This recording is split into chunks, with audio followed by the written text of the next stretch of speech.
Cette saison d'Into the Wind est présentée par Paprec, notre fidèle partenaire depuis 2022. Une saison particulière pour le premier acteur du recyclage en France, puisqu'elle se déroule sous le signe du Vendée Globe, auquel participe Johan Richomme à la barre de Paprec Arkea. La saga continue, puisque c'est la 5e fois que Paprec engage un bateau sur le tour du monde en solitaire, sans escale et sans assistance. Pour cette édition, l'entreprise s'est particulièrement impliquée dans le projet en devenant copropriétaire de l'écurie et en finançant un bateau neuf. Si Johan fait figure de favori, c'est à cause de son talent, bien sûr, mais c'est aussi grâce à l'équipe qui l'entoure, un collectif qui permet au team Paprec Arkea d'être capable d'innovation et d'excellence, autant de valeurs qui comptent chez Paprec.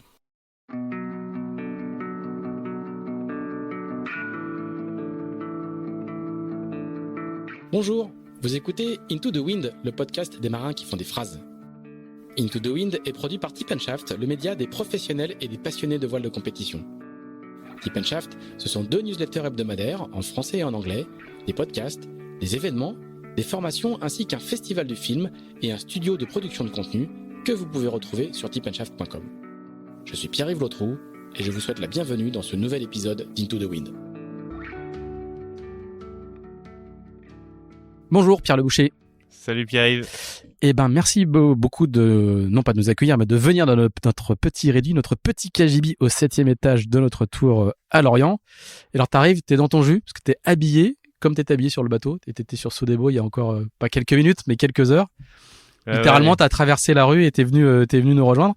Ouais, c'est ça. Là, on était en RP avec l'ultime Sodebo et voilà, ça fait depuis le début de la semaine. Donc là, fin de journée.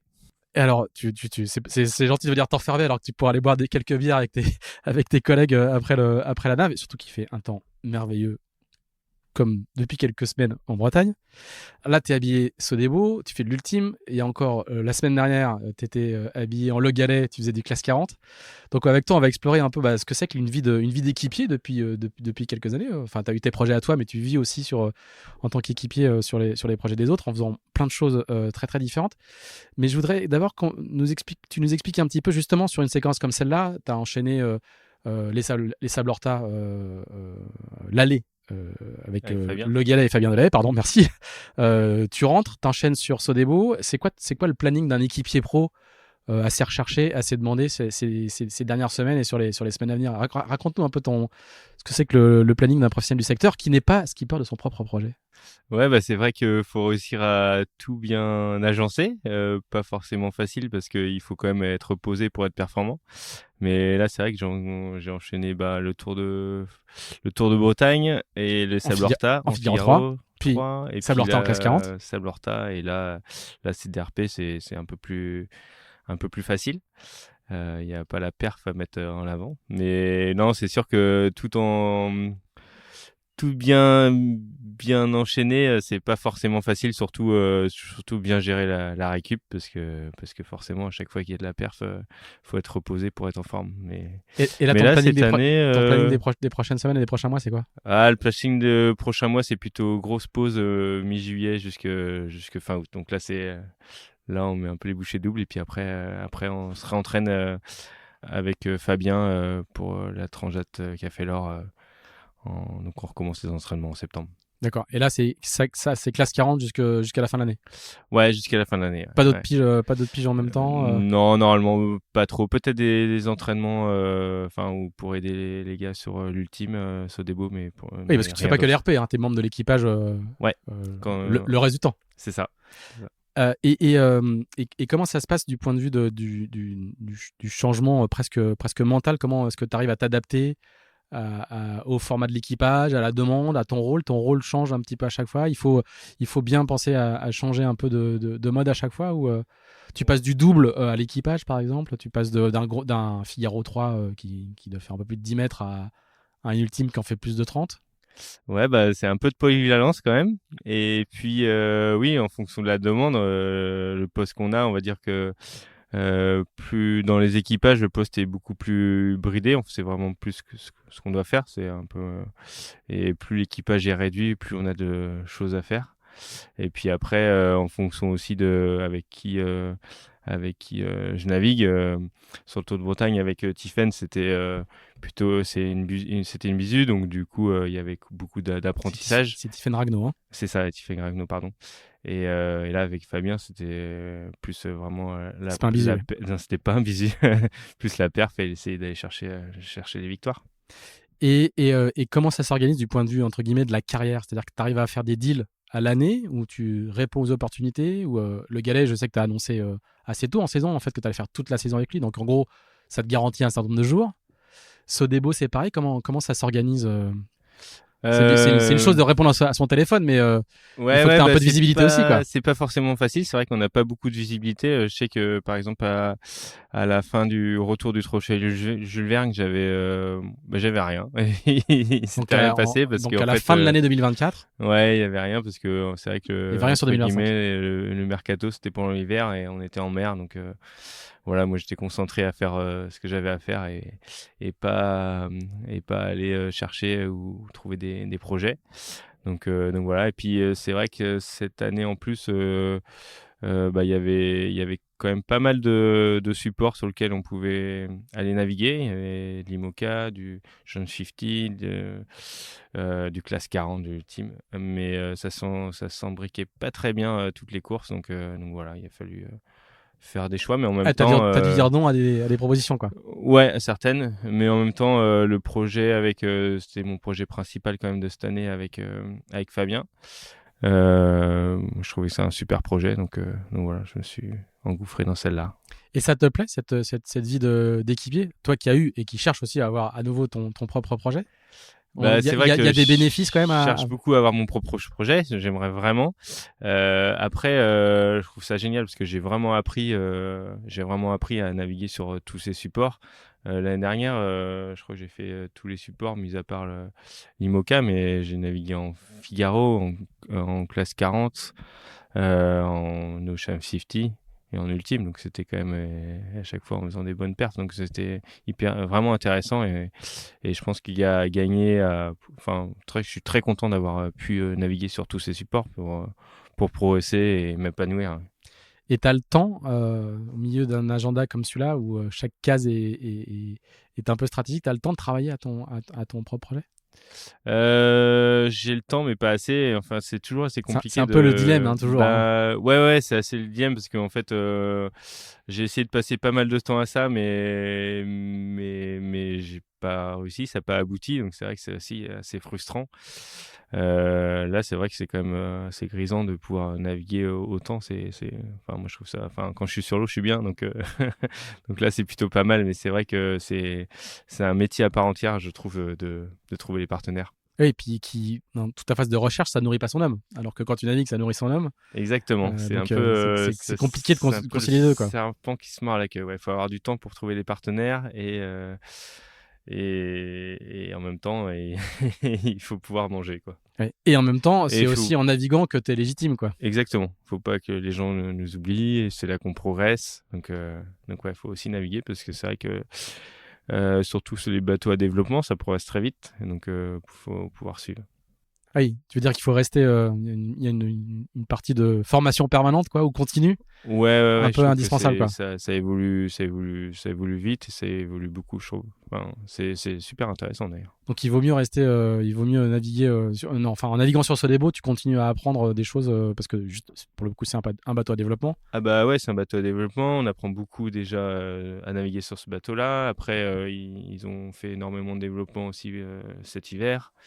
Donc voilà, faut mettre en place ce qu'ils ont développé et ça c'est très intéressant à suivre. Ouais. Et sur les missions à temps partiel comme donc du coup Sodebo, le classe 40, comment ça se passe en fait? T'es staffé un certain nombre de jours dans l'année ou t'as un accès permanent à l'équipe ou tu sais à l'avance, tu sais que t'es pris du 11 au 14 avril puis du 24 au 28 puis tout le mois de juin pour des RP ou comment ça s'organise? Ouais, ben avec Fabien, on a dealé sur un nombre de jours. Et puis après, ben en fonction de comment ça se passe, par exemple, ben on est plus ou moins présent s'il y a besoin, plus ou moins présent. Par exemple, après la Normandie Channel Race qu'on a fait, il a fallu sortir le bateau de l'eau alors qu'on avait prévu de de naviguer. Bah voilà, on perd une semaine de nav, mais je pense que cette semaine-là, on va la récupérer en septembre. On va remettre un peu de nav en plus, mais c'est un peu comme ça. Et puis après, avec Sodebo, ils ont un planning qui est très calé, et après, ben, ils mettent l'équipage. Enfin, on va dire on est acteurs, mais ils nous mettent plutôt quand ils ont besoin de nous, ils viennent nous chercher parce que c'est vrai que c'est des grosses machines, et bah voilà, même s'ils arrivent je suis assez impressionné d'ailleurs comment ils arrivent à respecter leur timing. La dernière fois, quand ils ont dit ils allaient les mettre à l'eau la semaine prochaine, enfin en gros 7 jours plus tard, je voyais le bateau qui était tout démonté en plus détaché. Je fais, ça va pas être possible. Mais si, ils ont une force de frappe qui est assez impressionnante, et j'étais impressionné par toute l'équipe technique, le savoir-faire et la vitesse où ils mettent ça en place. Et sur ces jobs-là, tu as une partie du travail qui est à terre, ou tu es vraiment recruté que pour bosser sur des jours de nav? Pas mal sur les jours de nav, après sur les retours par rapport à nos expériences. Et après, ce qui est intéressant, c'est qu'ils nous mettent vraiment tout à disposition, et surtout ils nous montrent et ils nous présentent tout ce qu'ils ont fait comme évolution, et ce qu'ils prévoient de faire, et ce qu'ils ont fait, et ce qu'ils attendent de ça. Et nous après, de voir en sensation et savoir comment on arrive à utiliser ce qu'ils ont fait. Mais non, c'est plutôt très ouvert. Et tu as une partie du travail qui est à terre, c'est-à-dire quand tu achètes des jours où tu vas participer à la préparation du bateau, participer à la préparation des naves, que ce soit en Figaro. Ouais, si on est intéressé, ouais. D'accord. Si on est intéressé, ouais. Et je trouve ça intéressant. Et dans cette vie-là, est-ce qu'il y a des gros creux pendant l'hiver quand t'es pas sur un Jules Verne? Est-ce que ouais, de la Transat Jacques Vabre à février-mars? Ouais, c'est sûr. Bah, moi, ça fait depuis, on va dire, depuis 2022, du coup, je fais plutôt ça. J'ai fait. Tu vas plus au ski, quoi. Tu prépares le Jules Verne. C'est ça un peu le truc. Non, bah ouais, cet hiver, pas beaucoup à la montagne, pas assez à mon goût, mais bon, c'était quand même chouette ce qu'on a fait. Mais non, c'est un peu ça, ouais. C'est vrai que l'hiver, c'est un peu la période creuse. C'est la période où, ben, si on cherchait des partenaires, ben, c'est un peu là où je mettais un peu les bouchées doubles pour essayer de monter un projet. Et sinon, bah ouais, ça permet aussi de se remettre en forme, d'aller à la montagne, de se vider, enfin de recharger les batteries. Donc non, c'est, puis comme j'adore ça, donc pareil. faut trouver le juste milieu entre profiter de la montagne et après préparer la suite, quoi. Un petit retour sur du coup la première étape des Sables Horta. C'est allé très très vite, hein. Vous avez fait les Sables d'Olonne Horta en moins de 5 jours, hein, 4 jours, Ouais, 4 jours 15 heures, 4 jours 14 heures pour les premiers. Ça a été beaucoup plus prévu, parce qu'en fait, les routages, quand on a pris le départ, ça devait faire 6 jours et demi, 7 jours, et finalement, on a eu un peu moins de 5 jours. Est-ce que tu peux nous raconter ce que sont devenus ces bateaux? Parce que je pense que moi j'ai fait du classe 40 il y a assez longtemps, et je vois l'évolution des bateaux, elle se fait sous mon nez. Mais est-ce que tu peux raconter aux gens qui connaissent pas forcément à quel point cette classe s'est transformée avec l'arrivée de gens comme toi ou comme Fabien sur ces supports-là, et quel est le niveau que c'est devenu? Toi qui as beaucoup couru en Figaro, on a l'impression que c'est désormais l'apanage, au moins pour les 10, 15, 10, 12 premiers. Beaucoup d'anciens figaristes, et un niveau qui a monté très très fort, et des bateaux qui sont devenus des machines assez exceptionnelles. Bah, c'est sûr que déjà au niveau des machines, moi je sais que j'avais fait, il y avait Tanguy Delamotte qui m'avait demandé de venir naviguer avec lui. Je crois que ça devait être en 2008 ou 2009, quelque chose comme ça, Sur Chiquita. sur son bateau. Et donc moi j'étais à la barre de ce bateau. Enfin, c'était vraiment sympa. Et c'est vrai que c'était des bateaux qui ressemblent à des bateaux comme on voit dans les ports.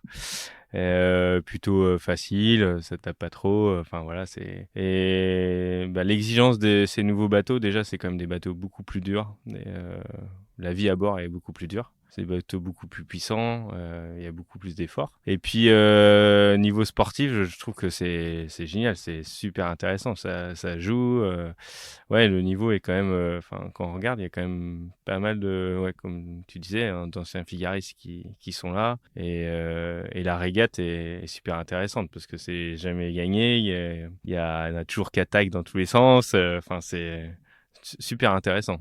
techniquement, c'est intéressant, techniquement, c'est intéressant. Et puis, c'est des bateaux où on cherche encore, il y a des allures, on connaît pas encore, on n'a pas toutes les manettes du bateau, parce que c'est des bateaux qui ont quand même un petit comportement de multicoque à certaines allures, parce qu'on arrive quasiment pas très loin de la vitesse du vent à certaines allures, donc enfin pas quand c'est très fort, mais quand il y a 15-18 nœuds de vent, on peut arriver à 15-17 nœuds de vitesse, donc c'est quand même c'est quand même magique pour des monocoques en fibre de verre avec une quille qui bascule pas, enfin des bateaux simples, des bateaux simples, mais donc ça, c'est vrai que les architectes, c'est impressionnant ce qu'ils nous ont produit comme bateau, comme jouet, quoi.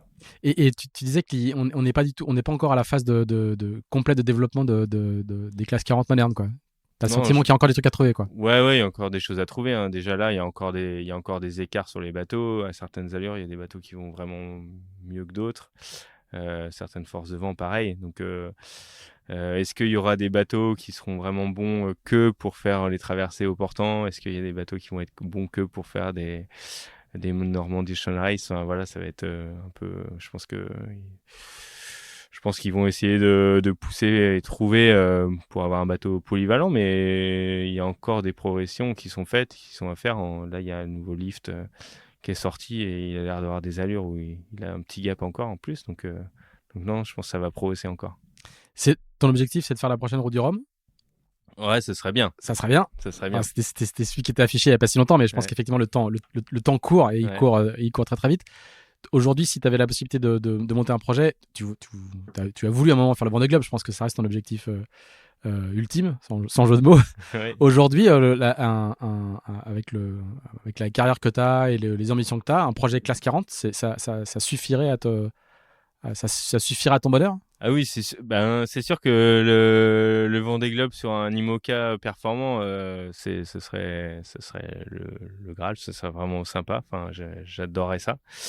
C'est ce que je recherche. Après, c'est vrai que pour la Route du Rhum sur un classe 40, ce serait aussi génial. En plus de ça, faut quand même se qualifier. Il y aura quand même pas mal de monde à vouloir le faire. Il y a très peu de place, mais comme ça fait 2 ans que là je navigue sur les bateaux, enfin en double, mais t'accumules des milles. Donc j'accumule des milles, donc voilà, donc ça c'est qui sert pour la qualif, hein, c'est jouable pour faire la Route du Rhum. Après, il faut trouver un bateau, un partenaire, enfin en tout cas un budget de fonctionnement, mais ça c'est la suite. Bon, puis le timing ne fait que se raccourcir, hein. Oui, c'est sûr, mais bon, il reste encore un petit stouille de temps. Après la Jacques Vabre plus tard, quoi, ça sera. Je me suis trompé. La Café L'Or. La Café L'Or. Non, mais t'inquiète pas, ils ont l'habitude et on a l'habitude et il faudra qu'on s'y fasse aussi. Et du coup, on parlait de 2026. Donc, ton projet, c'est d'essayer de faire la Route du Rhum. Mais est-ce que tu as déjà organisé l'année où tu la laisses blanche, justement, tu ne réponds à aucune sollicitation potentielle pour pouvoir préparer ce projet, justement, comment est-ce que tu essaies de planifier un peu ton année? Là, non, là, j'ai rien du tout. Enfin, voilà, je finis l'année avec Fabien sur la Transat Café L'Or et après, c'est assez libre. Mais je sais pas s'il y a beaucoup de marins, on va dire, comme moi, qui naviguent sur plein de projets, qui ont une visibilité à plus d'un an. C'est quand même, à part peut-être en double sur des gros projets comme peut-être sur des ultimes ou sur des IMOCA, mais sinon c'est plutôt je pense c'est plutôt chaque année que ça se rejoue, quoi. Ouais. Et il y a un trophée Jules Verne pour ce début cet hiver? On ne sait pas encore. Ok, très bien. Surprise. Et c'est compatible avec une Jacques Vabre? Oui, enfin une Café L'Or. Ça dépend, sur le papier, c'est toujours compatible. Après, ça dépend quand commence le stand-by. Ça dépend quand commence le stand-by, ça dépend l'année prochaine les régates qu'ils veulent faire et le développement, et ça dépend aussi de l'état du bateau à la fin de la Transat. À la fin de la Transat, ouais, Café L'Or. Café L'Or. Non, pardon, excusez-nous, hein, vous corrigerez.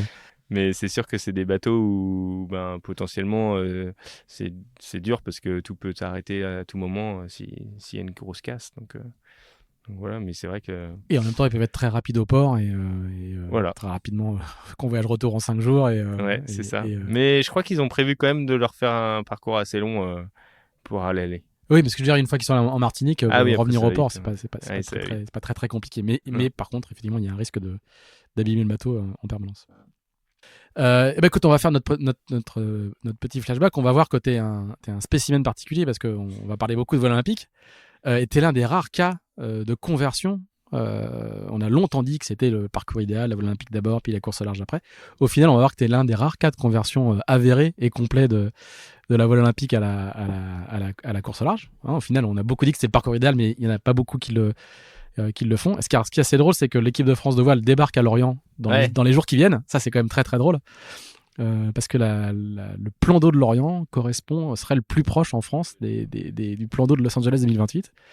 Et donc l'équipe de France de voile arrive en stage. Et c'est très très drôle parce que du coup dans les cafés de l'Armor Plage le soir, on voit quelques coureurs qui étaient plutôt basés à Marseille jusqu'à là. Donc c'est assez étonnant que t'es rattrapé. Même chez toi maintenant, t'es rattrapé par tes anciens collègues. Ça fait plaisir en tout cas. On les a croisés quand on rentrait au port avant-hier. Je trouvais ça sympa de. Et parce qu'il y a déjà les deux 49ers, les deux équipages de 49ers qui s'entraînent. Ouais, il y a 2 Forti et un FX. Un Forti et FX voilà, aussi. Ouais. Les skiffs sont déjà là et ils ont leur bateau à l'Armor Plage au pied du club nautique de l'Armor Plage. Ouais. C'est assez marrant. Je pense que c'était la dernière brique qui manquait à Lorient. Non, là, il va être bien. Très bien, donc du coup on va faire notre flashback habituel, on va repartir en 1980 si mes infos sont bonnes, et on va voir que tu es nantais au départ. Qu'est-ce qui fait que tu tombes dans la voile assez petit? Je crois que tu commences la voile à 11 ans. On peut faire plus petit, mais 11 ans c'est déjà pas mal. Un peu avant, je commence un peu avant. Ouais. C'est ce qui est marqué sur ton site internet. Ouais, tu vois, il y a... Non, un peu avant, j'ai commencé au CP. J'avais un copain qui allait le mercredi après-midi faire la voile. Et du coup, j'ai demandé à mes parents si je pouvais pas aller faire comme lui. Ils se sont renseignés. En fait, le car pour nous emmener au club, il passait à 100 mètres de la maison à midi et demi, je crois, et il nous redéposait à 6 heures le soir. Ça vaut cher. Un enfant occupé de 12h à 18h le mercredi. Donc voilà, donc je faisais ça les mercredis après-midi, puis après je commençais. Par hasard, quoi, pas d'appétence familiale, pas de racine. Mes parents naviguaient pas beaucoup, si mon papa il a appris à naviguer tout seul sur l'Erdre, c'est une petite rivière sur l'Erdre avec le bouquin.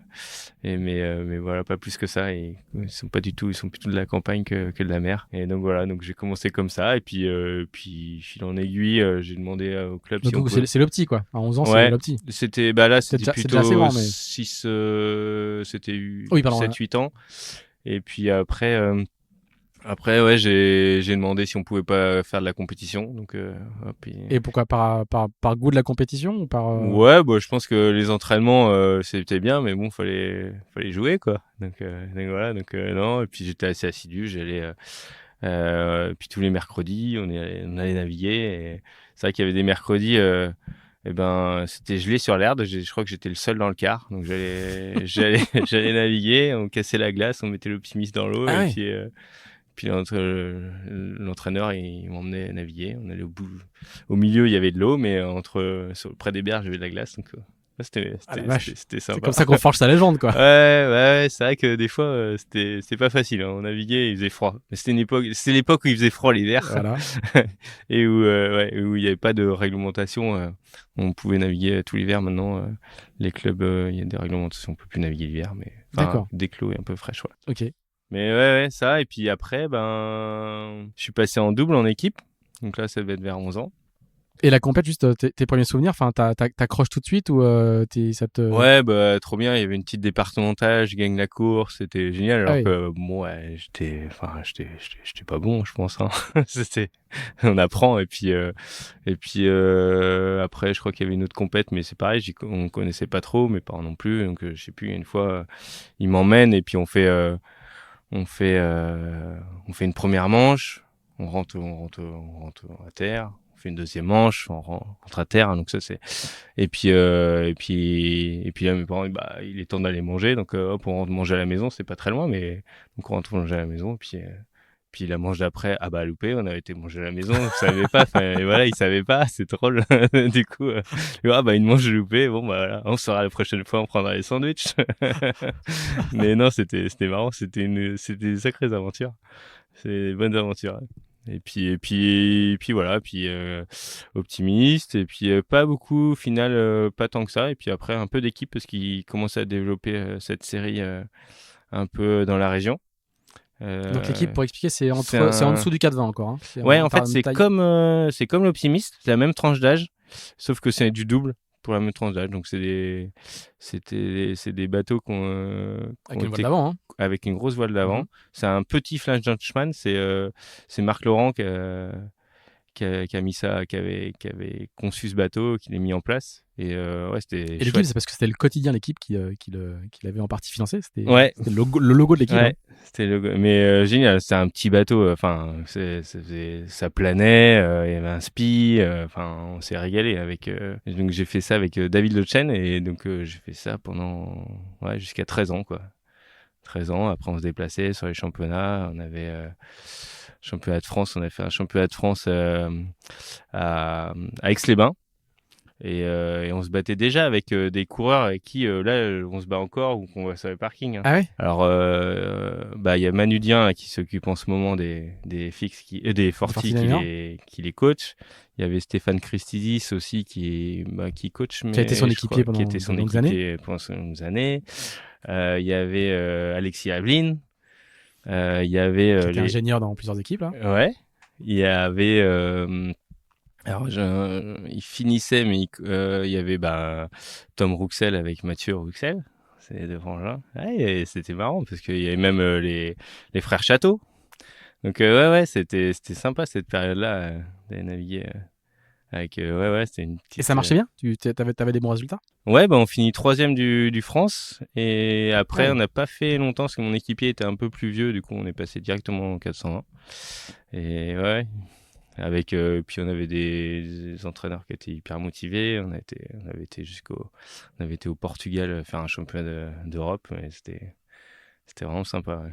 On s'est bien régalé. Et à cet âge-là, c'est une passion dévorante ou il y a d'autres trucs à côté, je sais pas, t'aimes le foot, t'aimes des trucs comme ça, ou t'es vraiment, ça y est, t'es tombé dedans et t'es dévoré par le truc. Ouais, là je pense que j'en faisais beaucoup, ouais, beaucoup plus que. En fait, je faisais pas mal d'autres sports à côté, et les parents m'ont dit bon, on va falloir commencer à choisir parce que je nageais, je faisais un peu de foot comme tous les gamins, je nageais, je faisais un petit peu d'escalade. Mais à un moment, il a fallu les mercredis, et les Ils sont pas mercredis c'est extensibles. pas assez long, et même les soirs, ça suffisait pas.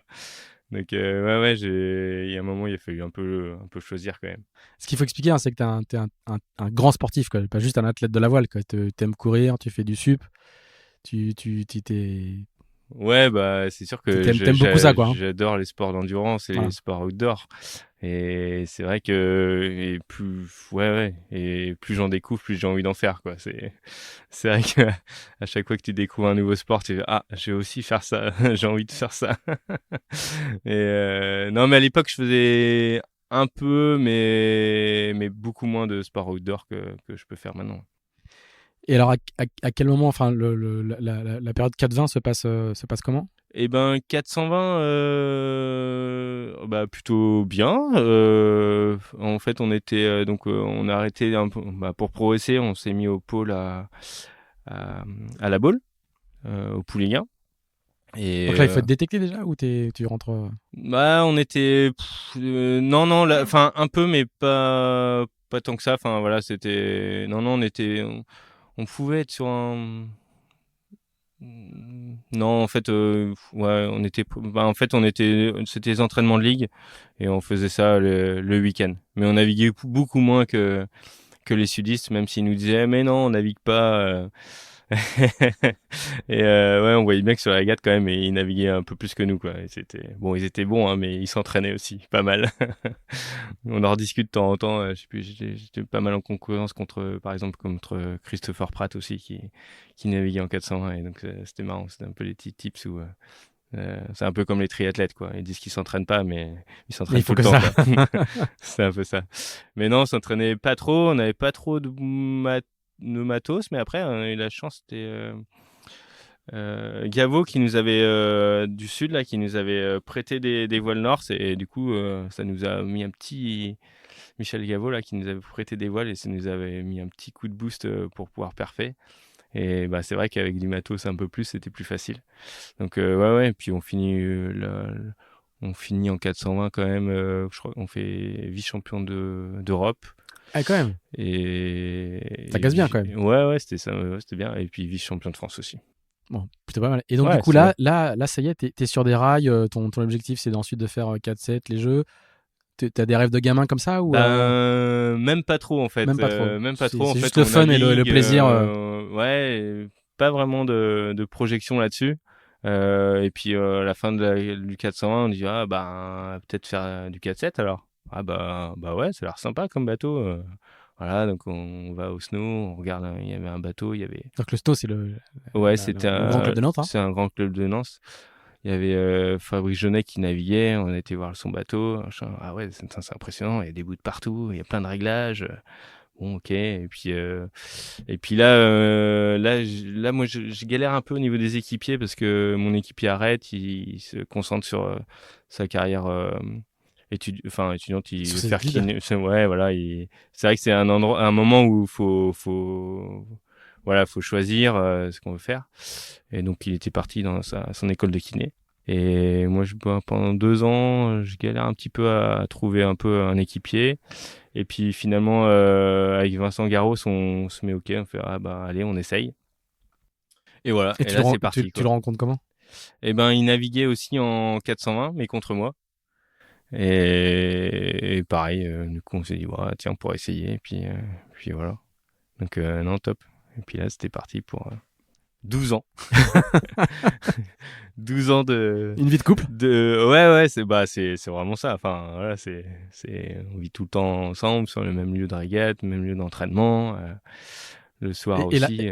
et tu parles de la rencontre comme si elle était soit naturelle, soit presque un peu fortuite, mais vous construisez quand même. On est déjà à l'âge où quand on cherche un équipier, on construit un peu le truc. Alors toi, t'es barreur parce que t'es T'es pas très en grand, taille, t'es pas ouais. très grand. Ouais. Lui, il est très grand. Il est pas Donc, très grand, mais ça il- suffisait. ouais, voilà. Ouais. Ouais, par rapport à nous, il est assez grand. Ouais.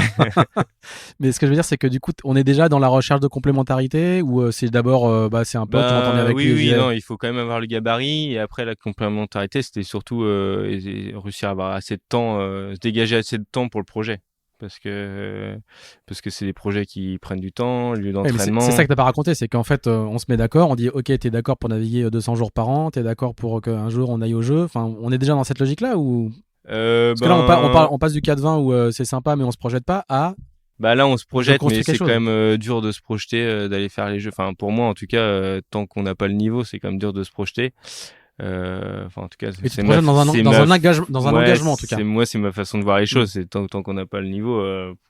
Ouais, je sais pas si on fait dans les derniers au mondial, ça va être compliqué de se Hmm. projeter d'aller au jeu, sachant que quand on voyait les concurrents français qui étaient le niveau qu'ils avaient, la pratique, enfin c'était génial de les voir naviguer, c'était waouh. Et moi j'avais les frères Berthet qui faisaient partie de mon club, qui ont été au jeu, et tu fais waouh, ils sont des années-lumière en performance. À rattraper ça va être c'est impossible. Donc non, c'était plutôt se projeter à naviguer, essayer de monter un projet, mais après on verra la suite Mais du coup, le plus projet, tard c'est quoi. quoi? C'est ça ma question. Le projet, c'est quoi? C'est de progresser ensemble, Ouais, c'est de progresser, d'être naviguer sur dans ces les meilleurs bateaux et Français, dans voilà. les meilleurs, et puis après on voit comment ça avance quoi. Et on est en quelle année là? Là, on doit être 2002, 2003. D'accord. Donc t'as 22 ans et tu fais des études à côté? Ouais. Ouais, j'ai fait une bonne partie de mes études à Nantes et après j'ai fini mes études à La Rochelle dans les matériaux que ce soit composites ou métalliques, enfin voilà. Et non, en fait les études ça m'a aussi permis de naviguer, hein. On avait la chance, enfin par exemple quand j'étais d'abord à Nantes, l'école où je suis arrivé après le bac. J'avais un championnat du monde, fallait que je parte 3 jours après la rentrée, donc il fallait que je leur explique que L'école c'est bien, mais bon. j'allais pas être là, que fallait qu'on s'organise pour les cours et tout. Donc, mais trop sympa, vraiment ils ont vraiment compris la C'était quelle école? problématique. C'était un UT à Nantes, à Carquefou. Et ouais, c'était vraiment chouette parce que voilà, je voulais avoir quelque chose comme un bagage avant de faire une école. Au moins, ça m'assurait le truc. Et non, c'était chouette. Vraiment, j'ai appris plein de trucs. C'était vraiment sympa. Et j'ai encore des bons copains avec qui j'ai côtoyé sur cette école-là. Mais ouais, c'est assez marrant. Mais parce que bah, du coup, comme on était sportif haut niveau, on avait la chance de dispenser de l'assiduité. Donc, on n'était pas obligé d'aller en cours. Mais bon, à côté de ça, fallait quand même passer les examens. Les Quoi. examens, Donc c'est vrai que c'était une école où on devait faire du contrôle continu. Et au final, ça s'est un peu terminé. On va tout passer en une semaine, quoi. Donc à la fin de l'année, quoi. Mais bon, ouais, c'était un peu sport, mais ça a été. Et Vincent, vraiment lui aussi, sympa. fait les études. Comment vous organisez en fait pour Ouais, dire Vincent aussi, ouais. dans le projet, il faut qu'on ait la capacité à libérer Ouais. X jours par an, quoi. Ouais, bah Vincent, pareil, il a réussi à s'organiser aussi, donc on a réussi à avoir pas mal de temps. On a réussi à se dégager pas mal de temps, et puis, mais c'est vrai que c'est aussi un peu de sacrifice, hein, parce que les week-ends, il n'y a pas de week-end, enfin, parce que dès qu'on a du temps, bah, ça c'est à l'école, ça c'est sur l'eau, et les vacances c'est pareil, il n'y a pas de vacances, quoi, c'est tout le temps sur l'eau ou bosser les cours, quoi. Et du coup, là, vous êtes dans le collectif de l'équipe de France. Comment vous êtes organisé parce que tu dis, OK, on a un Non, projet, OK, j'ai trouvé un équipier, ouais. je me suis organisé pour les études. Non, au début, on était Comment tu juste. finances Ouais, bah, et c'était assez comment tu fais? compliqué, justement, les financements, hein. Au début, on était juste au pôle à la Baule. Après, ça s'est arrêté le pôle à la Baule, du coup, on a été au pôle à La Rochelle. Mais c'est vrai on avait zéro moyen, hein. Du coup, il y a des épreuves, on dormait dans les camions. On a fait, ouais, je crois qu'on a fait une épreuve à Palamos, donc c'est entre Noël et Nouvel An en Espagne, où on dormait dans un partenaire, donc tu vois, c'est pas très grand. Donc les affaires sèchent pas et tout. Ouais, c'était assez sport, hein. Fallait en vouloir un peu. Et on a fait, je crois qu'on a fait un début de régate aussi à Palma, où on dormait sous les remorques. Sous la remorque. Ouais, c'était quand même, ouais, c'était assez hard. Et après, là, notre entraîneur, c'était Didier Bernard, et il nous a dit, plus jamais, les gars, ça va pas. Si vous voulez être performant, plus jamais.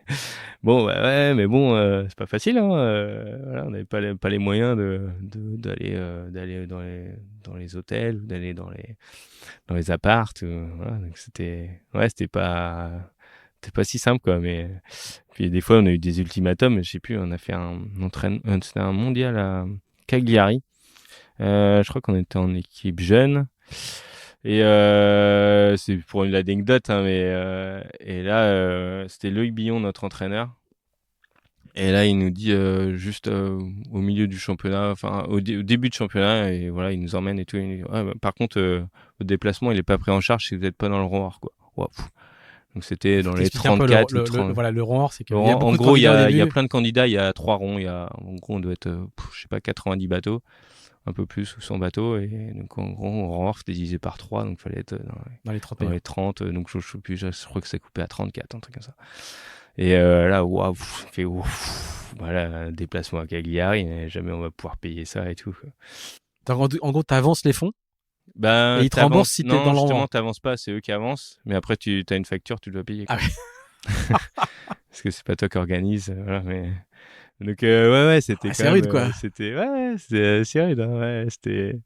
Et vous avez fait le rang. Ouais, bah en fait, on avait donc on doit être juste limite de passer, enfin, derrière Manche et tout, et derrière Manche, je sais plus, on avait nos partenaires d'entraînement, c'était Emery Chapelier, qui naviguait encore avec Presque 40, ouais. Alex la barrière, et sur le dernier bord de l'arc, ils savaient qu'on était un peu chaud et ils ont un peu choqué et ils nous laissent passer juste, et du coup on passe de 1 point.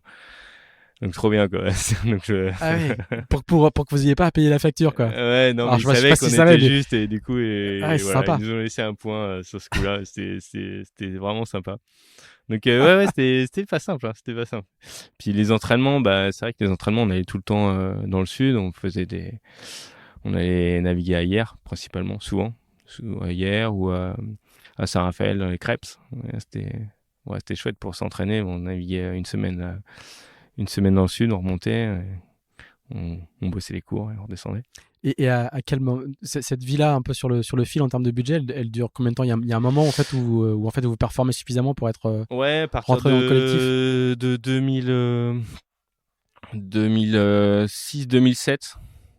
Là, on commence à faire des podiums au niveau mondiaux. On commence à j'ai gagner des courses. champion de France de 4-7 en 2005.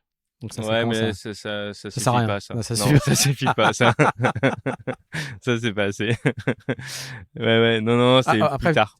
peut-être que c'était déjà le cas, mais il faut expliquer que un peu comme dans le Tornado, l'école française du 470 est quand même assez réputée, Ouais. avec beaucoup d'équipages et un niveau moyen qui est assez élevé, quoi.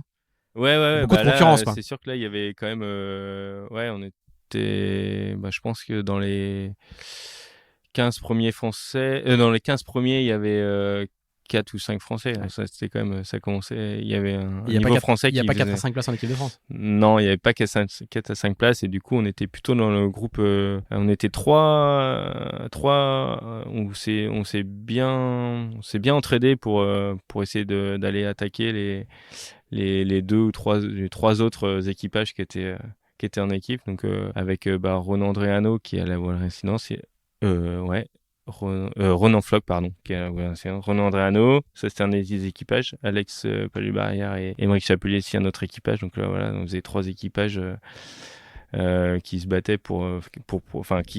qui s'entraînaient ensemble pour progresser et essayer de grappiller des places. Et les 2 tops équipages de l'époque, Et c'était les 3 tops équipages, il y avait Gilda Philippe avec Nicolas Lebert, et il y avait Benjamin Bonneau avec Romain Bonneau. les frères Bonneau, les Sables-d'Olonne. Voilà. Et il y avait Nicolas Charbonnier avec je sais plus quel équipier parce qu'il changeait souvent. Baptiste Meyer, celui qui a gagné le jeu. Ceux qui ont fait le médaille au jeu. Ouais, mais c'était pas Baptiste, je pense, Ok. à cette époque-là. C'était Olivier Bosset. Mais Voilà. je pense que c'était avant, donc ouais, pas sûr. Je sais Mais plus, c'est peut-être Bossé qui est allé au jeu. Ouais. Je Oui, sais c'est plus. Olivier qui a été au jeu. C'est Olivier qui a été au jeu, Mm. voilà, excusez-moi. Ouais, donc voilà, les places étaient chères, quoi. Ouais, les places étaient chères, donc voilà, donc on a mis du temps à rentrer en équipe parce qu'il y avait pas beaucoup de place. Enfin, il y avait déjà du monde. Et donc du coup, ça se joue à quel moment il y a un moment de bascule, il y a un moment où vous franchissez une étape et qui fait que vous. Ouais, je pense que rentrez un peu dans la cour des grands. là où ça franchit l'étape, c'est quand on gagne la semaine olympique française. Et là, en 2007. Ça, c'est 2007, ouais. Ouais. Voilà, c'est un. En fait, je dis ça, mais il y a eu champion de France. Je dis champion de France en 2005, mais ça a été aussi le cas en 2006, mais ça Ouais. suffit pas. En 2007, mais ça suffit pas. Mais par contre, vous gagnez le manche de la Coupe du Monde qui est la SOF, quoi. Ouais. Et ça, en plus, je crois que ça a pas eu lieu depuis très longtemps. Donc ouais, c'est un super souvenir parce que après coup, quand tu réfléchis, tu te dis, on a gagné, mais on n'était pas du tout consistant, mais on a réussi à gagner la course quand même. Et ouais, c'était génial avec du coup Émeric et Alex qui font 4, je crois, la course, mais du coup c'était top parce que du coup on avait vraiment bien bossé ensemble tous les 3 bateaux et ça a permis d'être performant au niveau mondial. Je le dis, je le rappelle à chaque fois qu'on a un invité qui vient de la voile olympique sur ce podcast, mais c'est l'une des caractéristiques un peu majeures de la voile olympique, c'est qu'il faut s'entraîner et coopérer avec ses concurrents, quoi. C'est un truc un peu particulier, quoi. Ouais, c'est une grosse différence de la course au large en France en tout cas, parce que c'est vrai que là on se bat contre les Français, donc en plus si l'objectif c'est les Jeux, il y a qu'une place, mais en même temps il faut pas être dernier, donc faut s'entraîner ensemble et partager les choses ensemble pour pouvoir être meilleur que les étrangers, mais en même temps il faut réussir à être meilleur que les autres Français. Ouais. Donc il faut à la fois s'allier pour se combattre à la fin, quoi. C'est Ouais, un peu particulier, quoi. c'est pas simple, ouais. C'est pas simple. Je pense que ça doit peut-être être un peu la même chose en sport co où ils s'entraînent, il y a pas la place pour tout le monde. Mais en même temps, il y a pas 11 places sur un. Ouais, il y a que 11 places dans une équipe de foot. Ouais. Mais il faut s'entraîner à 20-22. Ouais. Il y a quand même avant ça, avant 2007 et la victoire à Hyères, il y a d'après ma fiche, il y a une 3e place au championnat d'Europe en 2006.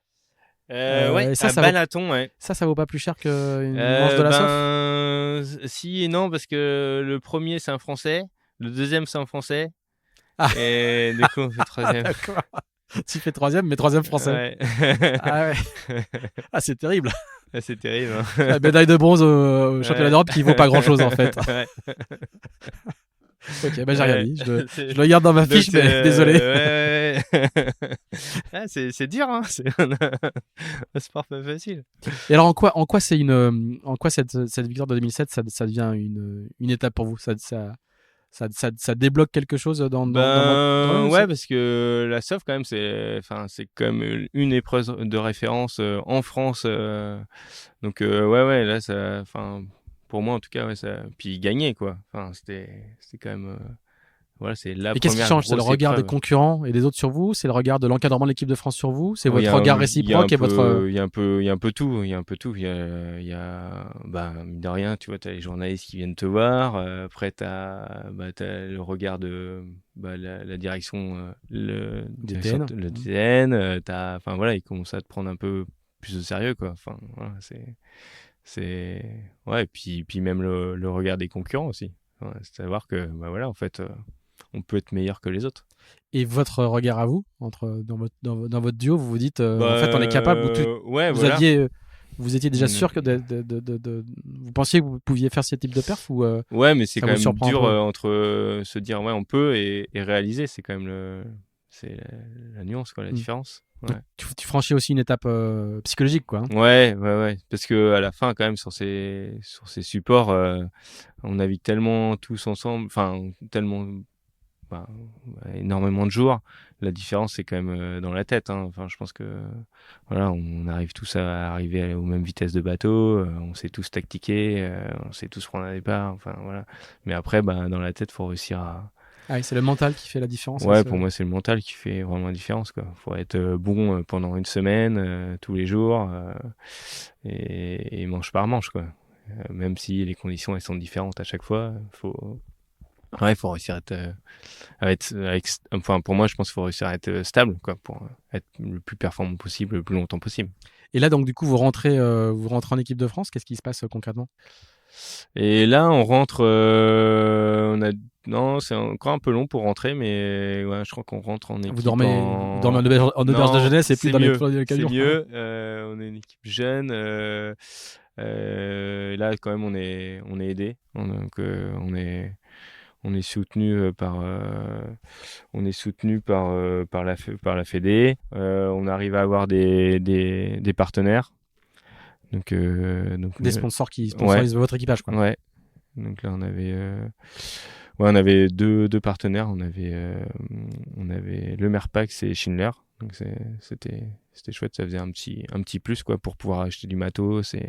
Parce que c'est vrai qu'on mettait tout dans le matos quoi. Enfin, le matos, le déplacement, les inscriptions. Au final, c'était pas des budgets très très gros hein, quand on regarde par rapport à un budget, je sais pas, Mini maintenant ou même Figaro, c'était moins.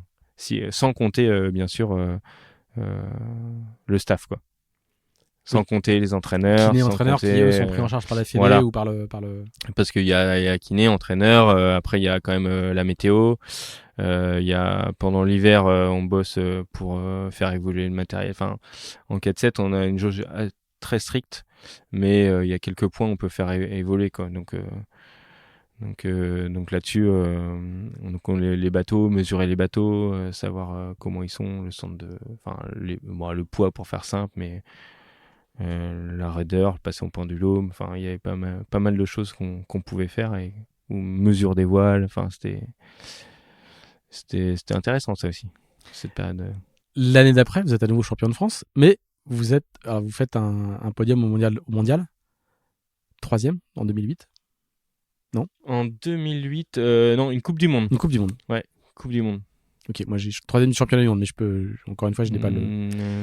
Et c'est Non. l'année des Jeux, mais vous savez que vous n'allez pas aux Jeux, et par contre vous êtes équipage suppléant. Ouais, on sait qu'on va pas au jeu, un peu dur quand même. Ah oui, parce que vous étiez mis en Ouais, bah en tête. fait, il y avait la sélection, Ouais. c'était une sélection, c'est pas mathématique, c'était des épreuves de référence. Et donc, il y avait 4 épreuves de référence. Sur les 4 épreuves, on fait 3 fois devant. Et il y a une épreuve où on Devant fait les autres équipages, quoi. devant les autres équipages. Et il y a une épreuve où on fait une place derrière et un point derrière. Donc pour nous, c'était bon Ouais, pour y donc vous aller. êtes, en fait, tu minores le truc, mais vous êtes le- plus que dans la cour des grands, quoi. Vous êtes candidat à la sélection. Ah oui, oui, oui, ouais, ouais. Non, mais Bah oui, parce on fait le test event. voilà. Non, mais du coup, juste Ah ouais, faut le raconter ouais. parce que on passe du je dors sous la remorque à je suis déçu d'aller au Ouais. jeu, de pas aller au jeu, quoi. Ouais, Donc, ouais, non, non, ça va assez vite, 2007-2008, ouais, ouais, ouais, on voilà, a c'est ça. passé un bon gap, Mm. on fait plusieurs podiums de Coupe du Monde, je crois que l'épreuve à Palma, on a fait un podium aussi, Princesse Sofia, donc ouais, ouais, on était quand même bien devant, quoi, on a fait souvent des podiums, et souvent premier français, sauf une fois, Et donc, du coup, et donc ça passe pas, quoi. vous pensez que vous allez au jeu Ouais, et, et en fait, c'est pas mathématique et voilà, quoi. et du coup, Donc la décision est dure à accepter. Après, après nous on a fait, voilà, je pense qu'on a été peut-être trop sympa ou pas, je sais pas. Mais voilà, on s'est dit bon bah ok, on n'est pas sélectionné, mais bon c'est pas grave, on va aider l'autre Français à aller chercher une médaille. Donc voilà, on s'est pas mal entraîné avec eux. C'était aussi une super expérience. Oui, ils ont eu une médaille, donc tant mieux. Et puis voilà, donc après c'était qu'est-ce qu'on fait Est-ce qu'on donc repart Est-ce qu'on c'est la repart pas? fameuse médaille de Nicolas Charbonnier au Ouais, du c'est ça. Bosset, hein. Ouais. Donc qu'est-ce qu'on fait Est-ce qu'on repart Est-ce qu'on repart pas Voilà. Raconte-nous ce que c'est que le rôle d'être un équipage suppléant, c'est-à-dire que Bah, en vous êtes le gros, partenaire d'entraînement privilégié jusqu'au jeu. ouais, et c'est vraiment une période hyper importante pour les sélectionner. Parce que c'est une période où ben tous les autres nations, c'est le même problème, c'est-à-dire qu'une fois que quand ils ont choisi le sélectionner, en général les autres équipages de la nation ils arrêtent et on se retrouve à plus avoir de partenaire d'entraînement. Donc plus de partenaire d'entraînement, donc retrouver alors soit s'allier avec une autre nation, mais là du coup c'est vraiment un concurrent qu'on entraîne. Donc je pense que c'était un gros plus qu'ils ont eu Nico. Parce que c'est pas systématique. Non, Non. non, t'es pas obligé. C'est pas d'obligation, donc non, non. Dans l'autre sens, ça s'est pas fait quand Nico est pas venu, a pas fait partenaire d'entraînement, par exemple, pour nous en 2012, quoi. On a trouvé D'accord. un autre partenaire qui était très très bien, mais non, non, je pense que c'était un gros plus là-dessus pour eux. Et le bénéfice pour l'équipage suppléant, c'est de Nous, bah, ça c'est de continue goûter un peu au truc, oui, et puis de boucler ça l'histoire et permet de aussi de naviguer, toujours dans naviguer. de bonnes conditions, s'entraîner, et puis ouais, goûter au truc hein, quand tu vas naviguer sur le plan d'eau. Des jeux, c'était quand même. Mais c'était pareil, Parce que tu vas c'était des jusqu'où grosses. ça va jusqu'où la suppléance entre guillemets, Ça va jusque un mois avant les Jeux. Ouais. Mais ouais, surtout que les Jeux de Pékin, c'était quand même un gros sacrifice parce que il n'y avait pas de vent, fallait être hyper léger, donc on mangeait pas grand-chose, hein. Là-dessus, on était économe. Et puis bah, c'est loin, enfin Parce que tu du coup pars vous longtemps. êtes allé à Pékin. Ouais, c'est à Qingdao à côté, mais Ouais. ouais. Mm. Bah, l'année d'avant Ah oui, parce que le la test event. sélection elle se fait après le test avant Ouais, le en test fait, event. nous, on avait fait le test event et ça s'est fait après le test event. Ouais, ça s'est fait, en gros, la sélection, ça s'est fait à Melbourne, championnat du monde qui devait être du coup en 2020, janvier 2008, quoi. Donc, même pas 6 mois avant. Ok. Ouais. Et quand l'équipage que tu as soutenu fait une médaille, on t'a de la frustration en disant attends, en fait, je les ai battus donc j'aurais pu la faire moi-même, ou tu as de la satisfaction en disant bah, j'ai fait partie de l'histoire et je les ai bien aidés. Non, bah, non, j'étais content. J'étais content. Enfin, un Français qui ramène une médaille au jeu, ça faisait depuis Pépone et Pillot, je crois, hein, en Ouais, 20 ans 4-7. avant quoi. C'est Donc ouf. ça faisait quand même longtemps. Donc non, c'est chouette, c'est trop chouette même. Enfin, et puis n'importe quel sportif quand il ramène une médaille, enfin moi je suis content quoi. Voilà. Et alors, à quel moment on sait que les phases de transition, et on y est encore, on est en train de sortir de la phase de transition des Jeux de 2024. Là, il y a encore des équipages qui se posent des questions. Est-ce que tu peux nous expliquer un peu cette période d'interjeu, quoi, comment ça se passe? On y Ah ouais, retourne, on n'y bah, retourne c'est pas, on pas est facile, hein. rincé. Ouais, bah ouais, on y retourne pas, on a du temps. Bah du coup, j'ai fait un peu de mini, j'ai fait un peu de Figaro, ouais ouais, c'était intéressant. J'ai fait un peu d'autres choses. Alors, depuis assez longtemps, en fait, tu fais de l'habitable. C'est pas c'est pas un Ouais, truc qui est ouais, né comme ouais, ça. j'ai Dans grâce. ma petite fiche, assez tôt, il y a des Tours de Bretagne en Figaro 2, il y a Ouais, du Speed West, il y a Il y a de la transmanche, il y a de l'Open de Miquelet. Ouais. Grâce à Adrien Hardy, j'ai eu la chance de pouvoir faire du Figaro, du mini sur des protos et en plus jouer devant. Donc c'était génial. Alors, comment tu l'as rencontré, Adrien? Moi, j'ai une petite idée, mais raconte-nous comment tu l'as. Comment j'ai rencontré? Ouais. Je l'ai rencontré quand on faisait du 420. Voilà.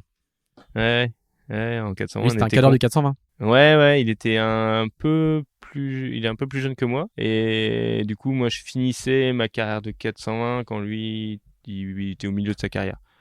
Et du coup, moi, je suis passé en 4-7, lui, il a commencé à faire des bonnes perfs en 420. Ouais, il s'est mis au mini très très tôt. Il a arrêté sa carrière olympique assez tôt et s'est mis Ouais. enfin, sa carrière de voile légère très tôt. Il s'est mis au mini très tôt. Ouais.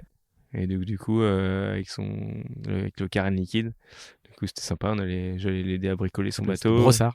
Ouais. J'allais l'aider à bricoler son bateau. On a fait des courses et c'était régalé. Et le large t'intéressait tout de suite, quoi. Ouais, c'était un sport différent, mais c'était génial. Et vous n'êtes pas très nombreux, pour reboucler ce que je disais au début de cet épisode, c'est que vous n'êtes pas très nombreux de la voile olympique.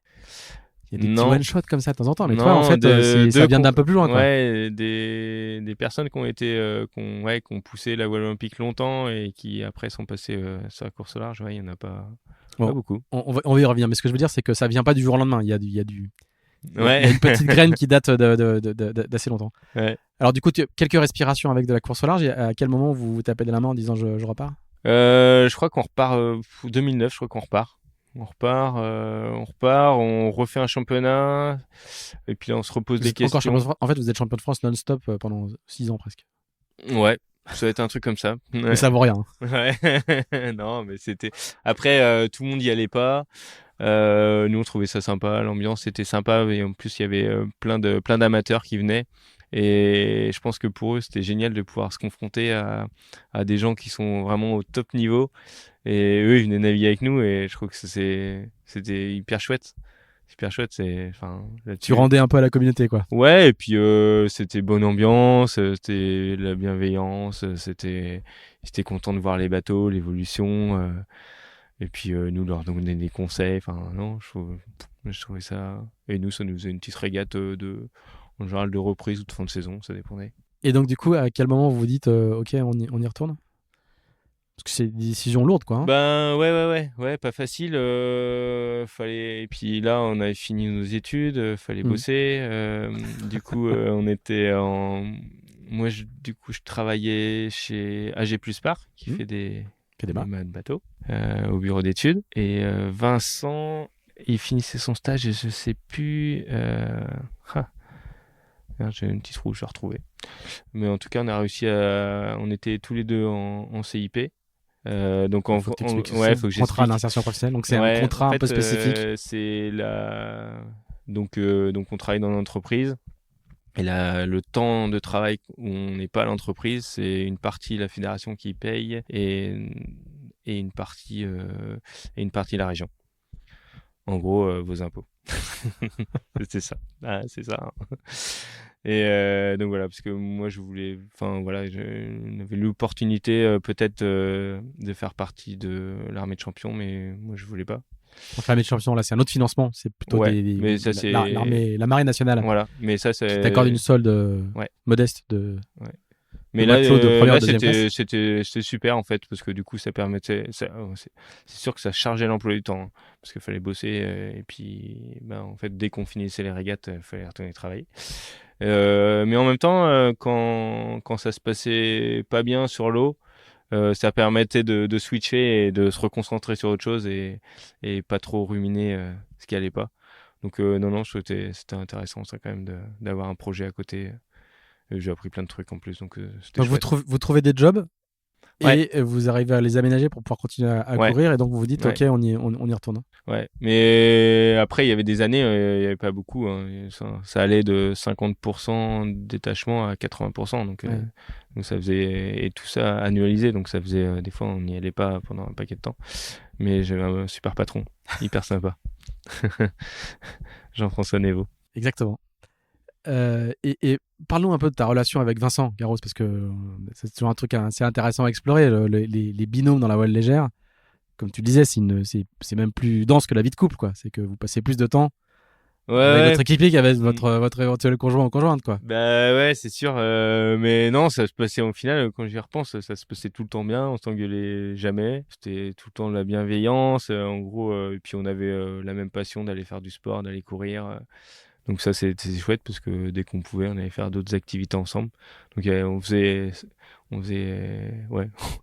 faisait pas quand même pas nos vacances, qu'on avait quasiment pas, mais dès qu'on avait du temps, on allait faire des choses C'était une ensemble. histoire d'amitié aussi, du coup. Ouais, Ouais. ouais. Ce qui est loin d'être le cas tout le temps, quoi. Hein. Ah bah oui, c'est sûr que il y en a, mais moi je concevais pas ça sans que. Pour moi, d'aller naviguer, il faut du plaisir et s'il y avait pas, c'était pas possible. Surtout le temps qu'on passe ensemble, ça marchait pas, ça marchait pas. Donc non, non, c'est un chouette copain. Et donc, vous repartez pour l'Olympiade 2012. Ouais, Là, vous êtes monté d'un cran, même si ouais. vous auriez peut-être dû aller faire les Jeux de Pékin. Là, vous montez d'un cran parce en termes de perf, ça commence à tomber. Bah oui. Et puis là, on se pose des questions. On y repart, mais on fait comment? Les sélections, si c'est toujours la même façon, ben c'est hyper dur, je trouve, pour les athlètes quand c'est pas mathématique, parce que ben on peut ruminer ça dans notre tête pendant je sais pas combien de temps parce qu'on comprend pas en fait. Donc voilà. Donc là, ça c'était En un fait, la truc. règle du jeu est pas très lisible, quoi. Bah il y a la règle du jeu. C'est pas l'athlète qui la possède quoi. Enfin, Ouais, il la connaît pas bien. il connaît Il pas. la connaît Enfin, pas. il peut connaître la règle du jeu, mais dans tous les cas, c'est pas sa perf Ouais. qui va faire que ça va influencer, mais c'est pas que ça quoi. Donc voilà. Donc là, avant de partir, on avait notre entraîneur de pôle, Didier Bernard, qui nous dit bah là les gars, non, mais en fait. Faire des podiums c'est bien, faire devant les Français c'est bien, mais en fait si vous voulez aller au jeu, c'est pas ça qu'il faut, faut gagner les courses quoi, faut gagner toutes les courses quoi. Ouais, ok. Bon, bah, gros C'est une méthode challenge, quoi. radicale, mais qui est efficace. Ouais, bah voilà, il nous a dit, c'est bon, bah ok, est-ce qu'on est capable, est-ce qu'on peut faire? Et puis bon, bah, on part, et puis on s'entraîne, et Et vous changez puis quelque chose dans vos méthodes d'entraînement et de préparation? Non, pas plus que ça. Je pense que on continue de progresser. En fait, on avait un tips aussi, c'était qu'à chaque fois qu'on allait sur l'eau, c'était pour apprendre quelque chose. Donc, on n'allait pas sur l'eau sans avoir un thème à bosser et quelque chose à travailler, quoi. Donc voilà. Donc du coup, on avait toujours un truc à bosser. Puis même à la fin de la carrière, quand j'ai arrêté, bon, il y avait encore des trucs à apprendre. Hein. Il y a encore des trucs. C'est hyper fin, mais il y avait encore des choses à apprendre. C'est sans fin. C'est un peu sans fin, ouais. Sans fin. Mais en fait, ça joue tellement aux sensations qui se développent et qui s'affinent que du coup, on peut progresser tout le temps, quoi. Donc, non, ouais, c'est super intéressant. Donc pas de changement majeur dans l'organisation, mais une progression un peu naturelle, d'après ce que tu racontes, qui vous Ouais, permet bah, en fait, d'arriver à... à force de aussi tester le matos, c'est de mieux comprendre, je sais pas, mieux comprendre tes voiles, faire évoluer tes voiles. On a eu la chance aussi, je crois que c'était en 2000, je sais plus, on a été invité 2 fois au Japon avec les Japonais pour aller naviguer là-bas, parce qu'on avait notre voilier qui était au Japon. On a eu la chance enfin voilà, en fait, comme on commençait à être dans les meilleurs mondiaux, les étrangers nous invitaient à aller naviguer avec eux.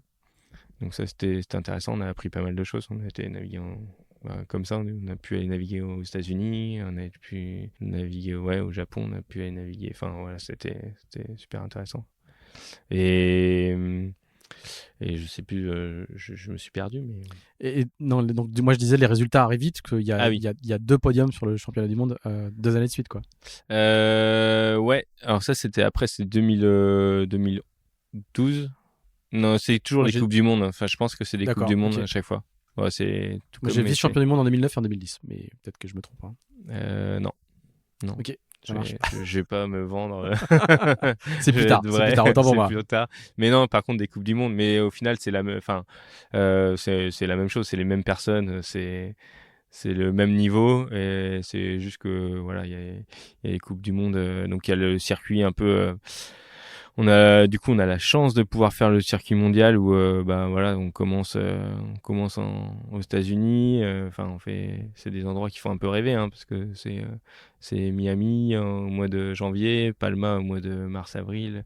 Après hier, en fait, plus la saison monte, enfin, plus la saison passe, plus on a froid, quoi. Parce que après c'est Et c'est hier. 2012-2013. Autant pour moi, Ouais. j'ai inversé. Et après, on fait Menelmlik, Kiel. Enfin, voilà, c'est là. En fait, on a 4-5 épreuves de Coupe du Monde et après, on a en plus qui se rajoute le championnat du monde et le championnat d'Europe. C'est un peu toutes les épreuves de l'année, quoi. Mm. Et il y a un autre équipage avec qui vous tirez la bourre ou vous êtes leader de la PO Ouais, non, on se tire la bourre encore avec Nico Charbonnier pour le coup Baptiste Meyer, et Baptiste Meyer. Ouais. Et ouais. qui eux font podium en 2010 au mondial. Qui eux font podium et ouais, c'est ça. Qui eux font podium et Baptiste qui était aussi notre entraîneur juste avant, quoi. Ah oui. Ouais. Ah, c'est votre ex-entraîneur qui devient équipier qui de devient Nico Charbonnier. Ouais. Et alors, vous vivez ça comment? Bon, c'est très bien. Enfin, c'est pas après. Ouais, il sait comment fonctionner et tout, mais non, ça me dérangeait pas du tout. Pas du tout. Et à quel moment le truc se déclenche et fait que c'est vous qui allez être choisi pour aller au jeu? Je crois qu'on gagne plus de courses, hein. Je crois que c'est ça. Et puis on finit en plus en faisant vice-champion du monde. Je crois qu'on gagne le test event. Alors il y a 2 test events sur Weymouth, enfin sur le plan d'eau des jeux. Et on en gagne un et l'autre, je sais plus, mais ouais, on se qualifie à chaque fois parce qu'il faut déjà se qualifier. Et une fois qu'on est qualifié, on fait une perf à chaque fois. Donc ça renforce le fait qu'on peut faire une médaille sur le plan des jeux, au moment des jeux. Voilà, c'était. Donc je pense que pour le directeur technique, pour ceux qui qualifient, c'était plus facile. Et du coup, quand tu sais que t'es qualifié, c'est quoi? C'est le soulagement? C'est la fin d'une étape particulière? Comment tu Non, fais pour c'est garder la dynamique? Parce pas que la c'est fin une parce que pression très très forte, quoi, hein. ouais, c'est pas la fin parce que justement après il faut continuer de s'entraîner, pas se démotiver parce que l'objectif c'est pas d'aller au jeu, c'est la médaille au jeu. Donc voilà, c'est ça qu'on allait chercher. Donc ouais, non, faut rester, continuer de s'entraîner, retrouver un partenaire d'entraînement. Parce que du coup, Nico et Baptiste, ils ont arrêté. Du coup, il y avait Sofiane Bouvet et Jérémy Mion. Il y a une erreur. Il y a une erreur parce que je crois que c'était du coup. Je réfléchis, je perds, hein. Il y a eu tellement de changements. Non, Nico, je crois qu'il était avec Jérémy et il se qualifie pas. Et du coup, Sofiane avec Vincent Garde. C'était ça Ok. les équipiers. Nos partenaires d'entraînement. En tout cas, c'était Sofiane Bouvet. Et alors, ces fameux jeux c'est le résultat d'une quête déjà de PO complète. Ouais. Et les jeux, c'est quand même magique. C'est un truc de. Enfin, je sais pas, pour un athlète, c'est ouf. C'est juste. Ça fait des frissons, quoi. Qu'on a eu la chance d'aller à la cérémonie d'ouverture. Tellement magique de se balader avec tous les athlètes de tous les pays, de toutes les disciplines qu'on voit à la télé, qu'on voit. Enfin, c'était assez impressionnant et émotionnellement, waouh, c'est fou, quoi. C'est fou. Bon, après, c'était un peu loin de Weymouth, c'était un peu loin de Londres, donc ça avait un bon transport. Mais en tout cas, je regrette pas. Je Et parce regrette qu'il y a pas. une question qui se pose souvent pour les athlètes de la Ouais, voile, c'est qu'il faut. Les sites peuvent être éloignés. Je crois que l'équipe de France de voile n'est pas allée à la cérémonie de 2024 là parce que ouais, c'était assez c'est loin. vrai que c'est toujours un peu compliqué ça parce Parce qu'ils commençaient très tôt que dans les ça jeux. commence tôt. On a un championnat qui est très long. Souvent, on navigue un jour sur deux. Donc du coup, ça fait 15 jours. En gros, c'est toute la période des Jeux. Du coup, c'est vrai qu'on peut pas profiter comme d'autres athlètes des Jeux Olympiques en tant que spectateur, quoi. On est vraiment acteur tout le temps. Et ouais, une journée sur deux, donc c'est un format aussi on n'a pas l'habitude. En général, on navigue tous les jours. Et voilà. Mais non, après, nous, on a eu des conditions météo plutôt ventées tout le temps. Alors que d'habitude, on a quand même. Nous, notre force, c'était avec Vincent, c'était que on était assez polyvalent dans toutes les conditions. Et là, c'était tout le temps venté. Alors que les filles, en 4-7, eux, ils étaient décalés d'une journée sur nous et ils ont eu un championnat complètement différent en termes de conditions météo. Donc c'est vrai que ça joue. Et je sais que les Anglais, en tout cas, ils avaient misé, ils avaient pris énormément de poids pour le vent. Mais voilà, ils ont gagné sur ça. Mais après, non, c'est vrai que il y a une zone mixte à traverser avant d'aller sur l'eau. On est escorté à l'époque, on était escorté par la marine. Au large, on voyait tous les bateaux de la marine anglaise qui surveillaient. Ouais, ouais, chaque fois qu'on allait du village, aller sur le parking, on passait. C'était un peu comme à l'aéroport, hein. Tu dois passer ton sac, vérifier qu'il n'y a rien dedans. Et puis tu as la zone mixte avant d'aller sur l'eau, où tu discutes avec les journalistes. Pareil quand tu reviens sur l'eau. Et ça, nous, on n'a pas très bien géré. Et vous n'avez pas l'habitude de cette pression Ouais, un peu particulière ouais, qui est celle des grands événements, quoi. ouais. Ouais, ça, c'était pas, ça, on n'a pas bien géré cette pression-là, toute cette pression médiatique qui est en plus et qu'on n'a pas et que, ouais. Et vous avez pas été formé ou préparé spécifiquement? Ben, si, on était un peu. Bon, en fait, c'est marrant parce qu'on nous dit, ouais, les jeux, c'est pas du tout une épreuve comme les autres, c'est vraiment différent. Ouais, mais non, mais si, en fait. Si. Ouais, si. Surtout quand on est attendu en plus. Quand on est attendu, voilà, on est sollicité on est sollicité, quoi. Vous allez faire 7e? Ouais. Même encore là, tu fais la tête. Tu Ouais, fais la c'est tête, comme ça, t'as hein. encore la déception, tu portes encore la déception de ce Ouais, je crois que résultat. c'est la moins bonne perf pendant, je crois que les 2 dernières années, on n'a pas fait une perf comme ça, toutes les régates. Donc, et qu'un mois avant, même pas un mois avant, on fait vice-champion du monde. Donc, oui, forcément, dur. Et vous savez l'expliquer aujourd'hui? Ouais, je pense que c'est comme je te disais, hein, je pense que c'est la pression médiatique qu'on n'a pas su gérer et que voilà, on n'était pas libéré quand on a navigué, quoi. Un peu trop tendu, quoi. Je pense que c'est ça. C'est juste ça, entre guillemets. Ce qui est beaucoup, Ouais, mais c'est juste ça. ouais. Mais c'est comme je te disais tout à l'heure, hein, tout le monde sait bien naviguer et après c'est juste le mental qui change. Et la médaille d'or, c'est l'Australien Ouais, Matt Belcher. ouais. Alors lui, c'est assez simple. Il a gagné tous les championnats du monde avant et tous les championnats du monde après. Donc lui, la pression, Ouais. visiblement, il la gère assez bien, quoi. Et, Ouais, lui, très très fort, très fort. et c'est assez impressionnant. Après, il y a les Anglais qui font deuxième. Et après, il y a les Argentins qui font troisième, je crois. Ouais. C'est ça, hein. Ouais. Et il y en a, à l'inverse de vous, il y a des équipages qui arrivent à se sublimer parce que c'est les jeux. Les Argentins, par exemple, ils ont pas trop perfé. Ils sont très bons sur les jeux à chaque fois, mais les championnats d'avant, pas ouf. Et les Australiens, c'est vrai que c'est frustrant parce que ça faisait 2 fois, enfin les coupes du monde d'avant, on les battait. Du coup, ça y est, on savait qu'on pouvait les battre. C'était dans la poche, ça, on sait faire, quoi. Et non, là, on n'a pas su faire. On n'a pas su faire. Et combien de temps il faut pour se remettre d'une déception comme ça? Ah, je sais pas. Non, en fait, je sais Parce que vous allez pas. repartir. Je dis ça parce que vous allez repartir. Donc du coup, c'est le. Ouais, je vais repartir, mais ouais, je sais pas. Je pense que forcément, ça reste, hein. Après, ça doit s'atténuer avec le temps, mais après, j'oublie assez vite les mauvais moments, donc ces moments-là, j'essaie d'oublier. Et donc du coup, la question se pose à nouveau de est-ce qu'on repart ou pas? Ouais. Et comment vous traitez ce dossier-là? La question, elle se pose. Voilà, Vincent, il m'a dit, bah non, j'arrête. Donc voilà, il avait commencé à switcher, il voulait faire autre chose. Mais ce que je trouve ça, je comprends tout à fait. Parce que voilà, ça fait longtemps. À un moment, il faut passer à autre chose. Et moi, je me dis, quand même, on n'est pas loin, quoi. Il y a moyen, quoi. Du coup, notre entraîneur, qui était Nicolas Lebert, je lui demande s'il veut pas venir naviguer. un peu comme ce qu'avait fait Nicolas Charbonnier avec Baptiste. Et il dit ok, donc voilà, c'est parti.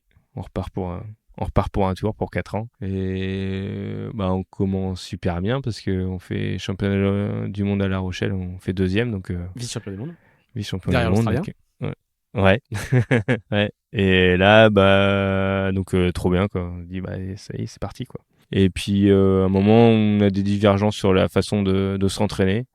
Et bon, moi, ça me convient pas trop, Nico non plus. Donc, du coup, on stoppe. C'est comme je t'ai dit tout à l'heure, si on prend plus de plaisir, vu le temps qu'on passe, faut quand même un peu de plaisir. Sinon, faut pas faire, quoi.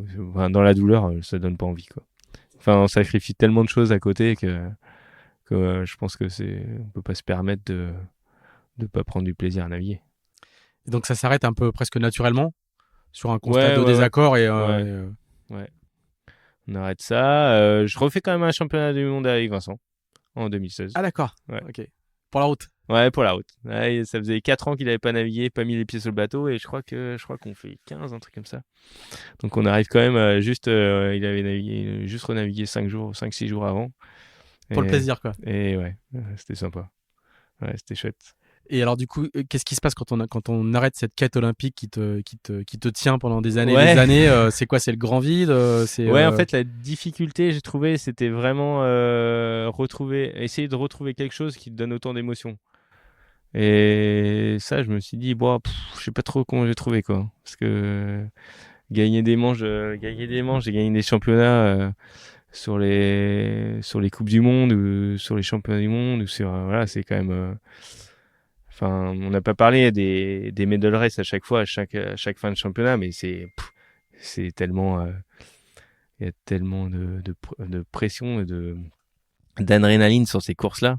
Parce que c'est une course qui dure plus que 20 minutes, où il n'y a plus que les 10 meilleurs de la semaine. Et ouais, c'est magique quand tu gagnes ces courses-là, quoi. Et c'est vrai que je me suis dit, bah là, je sais pas, j'ai envie de continuer à avoir des émotions comme ça, quoi. Mais ouais, pas simple, hein, pas simple de se dire dans quoi je vais réussir à trouver ces émotions. Parce qu'il n'est pas question pour toi de prendre ta retraite et d'aller travailler au bureau d'études à La Rochelle quoi. Ben, C'est une vie un peu fade par rapport à ce que tu viens de vivre. bah ouais, c'est sûr que c'est. Après, je me suis dit, bon, bah sinon, t'as une autre solution, tu montes ta boîte, parce que voilà, c'est quand tu fais ça, pareil, tu te remets à fond, et je pense que ça doit être pareil, ça doit te donner des difficultés, mais aussi des émotions de satisfaction quand ça fonctionne, ou t'essayes autre chose, donc voilà, donc je me suis dit, tiens, est-ce que, pourquoi pas la course au large, ou voilà, à voir, quoi.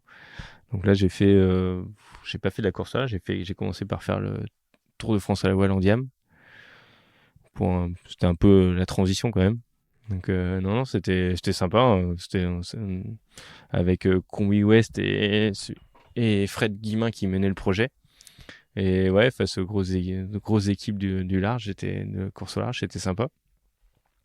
Et j'ai dû faire 2 années comme ça de Diam 24, et la 3e année, je me lance, je me dis, allez, je me lance en Figaro.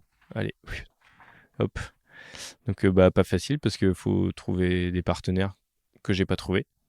Donc, Mais l'attraction pour le Figaro, tu le racontes comme si tu dis oh bah tiens je vais faire du Figaro, mais ouais. elle vient de plus loin, elle est Bah, construite, elle est si, parce paradoxalement que c'est peut-être la discipline qui se rapproche le plus de la voile olympique. ouais, il y a un peu de ça. Comme j'ai eu la chance grâce à Adrien, d'avoir fait pas mal de Tours de Bretagne, je trouvais que c'était sympa quand même le support. Et puis ça peut peut-être de vraiment encore plus découvrir la course au large. Et je me dis, ouais, c'est peut-être accessible. Donc pourquoi pas essayer? En tout cas, ça donne envie. Mais c'est complètement différent. C'est un autre sport, hein. Enfin, la course au large, la voile olympique, pour moi, on peut pas vraiment comparer. Il y en a un qui amène à ça ou l'autre qui amène à ça. Pour moi, c'est vraiment 2 sports différents. Il y a quand même le vent en commun quoi. Ouais, Le vent et la il y a mer. le vent, la mer, les vagues, le courant, mais mis à part ça, ouais, ça joue un peu près pareil, mais c'est pas du tout, ouais, c'est pas les mêmes sports. Enfin, je sais pas, c'est par exemple en Figaro, il faut pas avoir de points faibles. on va dire, mais il faut être à peu près bon, pas trop mauvais partout pour réussir à gagner. Mais il faut savoir que vu qu'on est fatigué, on n'est jamais à 100%, enfin on n'est plus à 100%.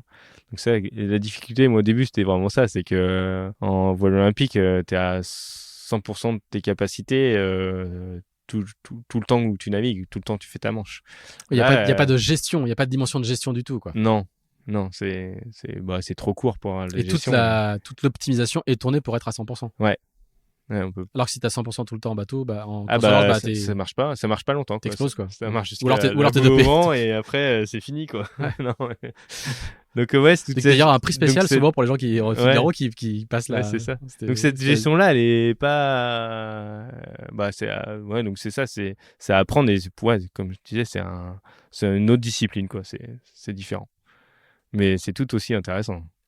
Il faut trouver aussi des financements. Donc Ouais. il y a les dimensions matérielles. C'est pas les mêmes budgets non plus. Non, C'est très plus les mêmes différent. budgets. Du coup là, moi, je trouve pas de partenaire. En même temps, je vais faire quand même le tour voile avec l'Occitane, Manille Midi avec Quito de Pavan en Diam. Donc ça, j'allais m'entraîner à la Grande Motte le vendredi, samedi, dimanche, et puis lundi, mardi, mercredi. Alors, Non, le bateau, il était à Port-la-Forêt, au pôle le Figaro. Le Figaro. Ah oui, pardon. Ouais. Ah oui, pardon, j'étais déjà parti en Ok. T'as quitté le. la voile olympique. Non, bien sûr, la voile olympique, oui, mais t'as quitté Ah ouais. AG+. Ouais. En fait, ouais, j'ai arrêté avec AG+. En fait, ils avaient besoin de quelqu'un tout le temps que j'étais là. Et par contre, la boîte à l'époque était pas assez consistante pour pouvoir me garder à 100% en temps. Donc, on s'était mis comme un accord quand je suis venu dans l'entreprise que tant qu'il y avait la CIP qui fonctionnait, c'était OK. Et que si elle fonctionne plus, si la boîte elle a pas assez grossi, ouais, je partirais. Donc, je suis parti. Et en fait, le temps où je travaillais, du coup, c'était du temps. Là, c'était du temps que je mettais à trouver des partenaires que j'ai pas trouvé. Mais du coup, t'as quand même trouvé un bateau et t'es quand même rentré au pôle de Port-Laf. Ouais. Ça, après, le pôle de Port-Laf, ils aiment bien, profil olympique, athlète de niveau. Ouais. Là, tu rentres dans les cases, ok. Et Je suis rentré dans les cases. Et puis comment tu fais après, pour avoir un bateau, par exemple? Eh ben là, j'ai fait all-in, là. J'ai mis Voilà. toutes toutes mes pauvres économies pour louer un bateau. Et en plus, je me suis dit, bon, bah, quitte à louer un bateau, vu que j'y connais rien, je vais prendre un bateau, bateau bien, il n'y a rien à faire. Donc, j'ai loué le bateau d'Armel. J'ai le bateau d'Armel Le Clash. Donc, c'était top parce que c'était un bateau tout nickel. Et j'ai eu la chance aussi après d'avoir Fred Dutil qui vient aussi de la voile olympique. Exactement. Qui m'a donné un sérieux coup de main pour avoir des voiles propres. Quand il montait à l'époque Technique Voile. Donc ça, c'était chouette. Donc j'avais un bateau, j'avais des voiles. Et après, il fallait quand même que je puisse m'inscrire aux courses, machin. Enfin, donc voilà. Donc là, c'était un peu la galère. Et j'ai eu la chance, c'est que j'ai vendu mon 470. Ouais, j'ai vendu mon 4.7 et quelqu'un qui est, du coup, c'est un super ami maintenant, qui est passionné de bateau. Du coup, je lui ai fait la prise en main du bateau. Il était trop content et tout. Et puis après, il m'a demandé ce que je faisais. Et puis, il m'a donné un coup de main il m'a donné un super coup de main d'ailleurs pour financer la fin de ma saison. Donc là, c'était ouf. J'ai réussi à faire une saison entière. Parce que c'est un sacré pari quand même. Enfin, tu le vends pas très bien, hein, pardon. Tu dis j'ai fait all-in, mais fin de carrière olympique, tu quittes ton job et t'achètes un bateau pour lequel t'as pas tous les fonds et tu pars faire un support, une discipline qui est différente de celle que tu faisais avant. Je schématise, hein. Ah ouais, on n'est pas loin de ça. On se met bien dans le dur. Ouais. Voilà. Ok. On est en 2016. En 2017, donc je suis pas jeune par contre, mais t'as 36 ans. Ouais. Mais ouais. À l'âge où on fait les choses sérieuses. Ouais. Bah là non. On a déjà payé le crédit pour la maison, on a fait les enfants. Il y a rien de tout ça. Ça manque pas de panache. Ouais. Ah bah ça met un peu de piment. Hein. C'est un peu de piment, mais ouais. Du coup, et puis en plus avec donc je mets à l'eau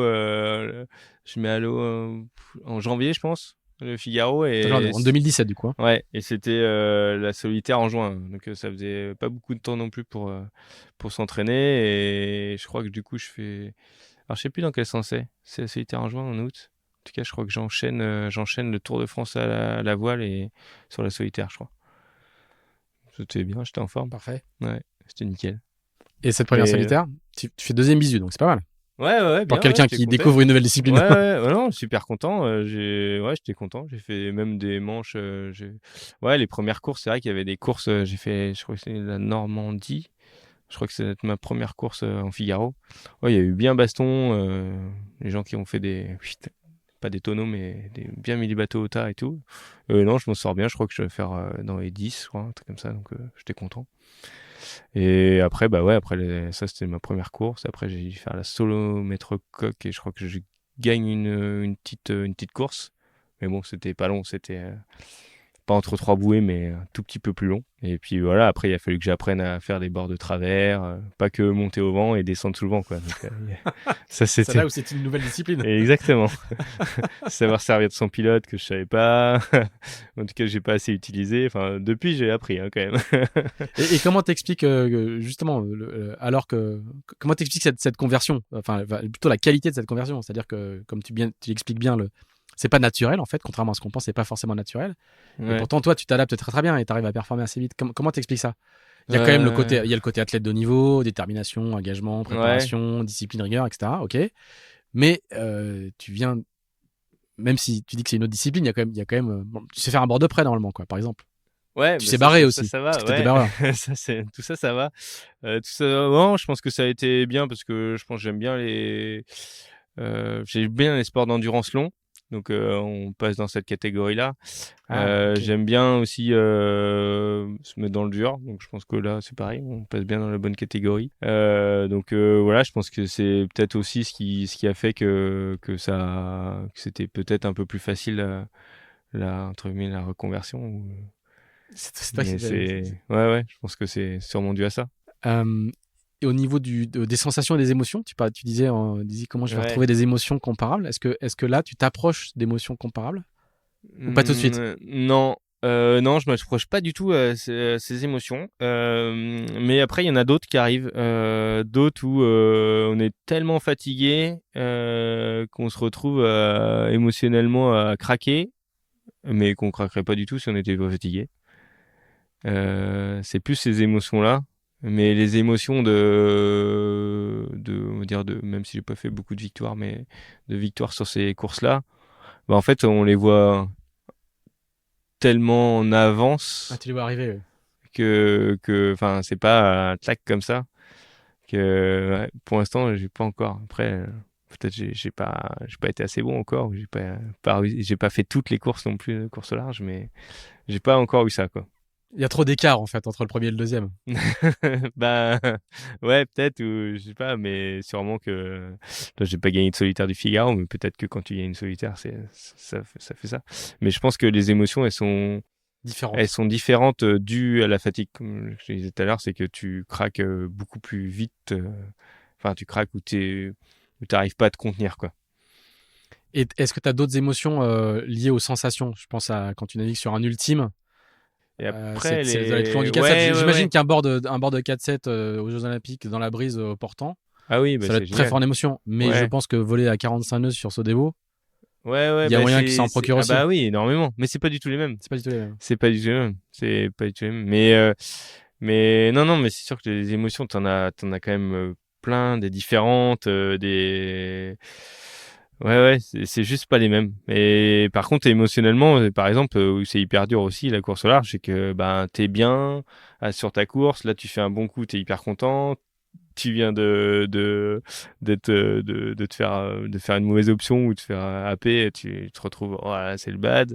Donc c'est pendant la course où ça bouge tout le temps, mais là où faut être fort. Mais non, les émotions de plaisir, non, c'est sûr que oui, tu fais un gros bord dans les mers, dans l'océan Indien avec l'ultime, c'est quand même génial. Surtout quand t'es en plus de ça, quand t'es en équipage, donc tu le partages, donc ça c'est chouette. Ça aussi, c'est un truc où en double, je trouvais ça quand même super chouette, c'est que en 4-7, en tout cas, c'est que tu partages. Alors c'est beaucoup plus dur parce que tu partages les bons moments et les mauvais. Alors quand les mauvais, bah du coup ça décuple, je trouve. C'est que les mauvais, bah ouais, c'est vraiment plus dur surtout quand c'est pas ta faute. Enfin, pas que à accepter, mais en même temps quand c'est les bons moments, ça c'est juste magique, quoi. C'est juste magique. Mais c'est ouais. Et ta conversion, parce que tu parles de conversion, c'est un mot à tiroir où on peut mettre plusieurs choses dedans. Et ta conversion en 2017, là, quand tu découvres le circuit Figaro, quand tu découvres tout ça, est-ce qu'elle est immédiate? Tu te dis, bah, c'est bon, j'ai trouvé ce que je voulais faire, je vais persister? Ou est-ce que tu te dis, ouais, c'est pas mal, est-ce que je continue vraiment? Enfin, est-ce que c'est une nouvelle voie que tu as trouvée avec le même niveau d'engagement? Est-ce que tu vas t'y engager de la même manière que tu t'es engagé dans le 4-7? Ouais, bah ouais, il y a forcément, parce que en fait il y a plein de trucs à apprendre, à découvrir, à être meilleur. Donc là oui, voilà, je me dis bon voilà, là il y a moyen d'être meilleur, je peux progresser là. Donc allez, c'est parti, feu quoi. On y va quoi. On y va. Et alors ça enchaîne, donc tu vas faire beaucoup de Figaro. Tu vas avoir, Ouais, ben je fais cette tu première. deviens figariste, hein, Je fais cette première saison. C'est une religion et une pratique. Ouais, j'en ai pas fait assez d'années d'ailleurs de Figaro, je trouve. Je fais cette première saison, je termine la saison, la chance d'avoir je fais le Tour de Bretagne avec Erwan Tabarly. Merci encore à lui. Et à la fin de cette épreuve, j'ai la chance, j'ai la chance, c'est qu'il y a un partenaire qui cherche un skipper. Et du coup, le pôle de Port-la-Forêt donne mon nom à ce partenaire pour dire bon, par rapport aux critères que vous avez, je pense que lui ça peut être bien. Donc voilà, donc du coup je fais un entretien avec donc je remercie le pôle quand même parce que sans eux j'aurais pas pu naviguer ces 4 années avec du coup avec Guy Environnement. Et trop chouette quoi, vraiment les partenaires, waouh. Ils sont partenaires du stade de Brest, stade de foot de Brest, du club de Brest. Et bah ils sont fans, et du coup sur l'eau, enfin pour le Figaro, ils font pareil quoi. Donc ils m'encouragent à bloc, dès qu'ils peuvent. Qu'est-ce qu'on peut faire pour t'encourager? Qu'est-ce qu'on peut faire pour t'aider? Ils viennent aux arrivées. Et des fois, ils sont venus à Saint-Gilles-Croix-de-Vie. Ils sont, je sais pas, à l'arrivée, t'es à 5h du mat et ils sont décidés à 1h du mat. Ils sont partis de Brest. Ils ont chopé un Zodiac. Ils sont venus m'accueillir. Je trouvais ça trop génial, quoi. À un moment, j'étais passé sur une étape à Ouessant, dans la brume et tout. Et à un moment, je vois un Zodiac arriver. Bah ouais, on vient t'encourager et tout. C'est génial. Enfin, c'était ouais, vraiment. Ça devait changer aussi par rapport au 4-7. Ah oui, ouais. Mais t'as pas la dimension, enfin t'as des partenaires, mais ouais. ils sont moins importants, ils jouent un rôle moins important que dans le. Mais là c'était c'était les partenaires, trop bien quoi. Et le premier Figaro, tu le fais sur fond propre du coup? Ouais. Ah oui. À part la fin de l'année où je me fais aider par un mécène quoi. Ok. Ouais. Donc 4 saisons avec Guyot, il y a des trains d'attaché 2 heures, enfin tu vas faire quand même beaucoup de choses. Et comment se passe ton évolution là-dedans? Parce que tu deviens assez vite, tu deviens un coureur qu'il faut regarder. Ouais, je pense que j'animais bien les courses. C'est ça, voilà. Je transformais pas, mais j'animais bien les courses. Ouais, j'étais hyper content. Je naviguais, ouais, j'aimais bien la façon dont je naviguais. Après, j'avais un déficit de vitesse sur certaines allures, mais bon, après coup, maintenant, je saurais comment faire. Mais non, ouais, c'était 4 belles années avec un super circuit, on a eu la chance en plus de passer au Figaro 3, donc on mettait un peu les pendules à zéro par rapport au bateau, les gens qui connaissaient le bateau, donc ça c'était vraiment chouette, hein. Du coup il a fallu réapprendre le bateau, enfin tout le monde, donc on remettait tout à zéro. Ça j'ai trouvé ça intéressant en tout cas. Et ton meilleur résultat, c'est quoi? C'est 9e? 7, je crois. 7? Ouais. Ok. 7, ouais. Donc, faire dans les 10 à la solitaire, c'est que ça commence à causer. Ouais, bah à chaque fois, c'était plutôt pas mal, mais j'ai toujours fait une étape où ça. Et 7e en 2020, pardon, j'étais pas allé au bout de ma fiche. Et ouais, j'ai toujours eu une étape où ça a un peu merdouillé, et du coup, j'ai pas réussi à transformer, quoi. Mais bon, après, avec des scies, on pourrait tous gagner la solitaire. Ouais. Et tu rentres dans ce moule figariste, donc cette obsession du détail, cette forme d'ascèse, je le dis à chaque fois sur chaque épisode quasiment, mais c'est une discipline d'ailleurs à bien des égards comparable à la discipline olympique. C'est-à-dire qu'il faut en faire beaucoup Ouais. et pour beaucoup ne faire que ça, quoi. Ouais, bah, c'est vrai que le corps humain est tellement bien fait qu'il oublie tout le temps les moments trop durs. Du coup, il se souvient que des bons moments et c'est vrai qu'à chaque fois qu'on arrive de la solitaire, on a qu'une envie, c'est d'y retourner. Et là, par exemple, je suis retourné faire le Tour de Bretagne et ouais, putain, c'est quand même génial ces bateaux là, tu peux jouer, tu joues les petits coups tout le temps, c'est super intéressant et on apprend et le jeu en tout cas est super intéressant. Hein. Ouais, ça donne à chaque fois envie d'y retourner mais Tu te vois évoluer et progresser au cours de toutes ces saisons-là, de devenir ouais devenir un bah figariste, devenir un coureur au large. Tu ouais vois ta bah conversion se mettre en œuvre. ouais, après je connais pas encore j'ai été naviguer sur d'autres bateaux mais pas tant que ça. J'ai été faire une Transat Jacques Vabre avec Émeric Chapelier. Mhm. Donc Donc encore une fois, on le retrouve. en ancien des cassettes, Ouais, en classe 40. en Hein. classe 40 où on fait troisième. Et non, c'était chouette. C'était du coup ma Transat. première transat. Et ouais, je trouve ça chouette. Hein, c'était bien.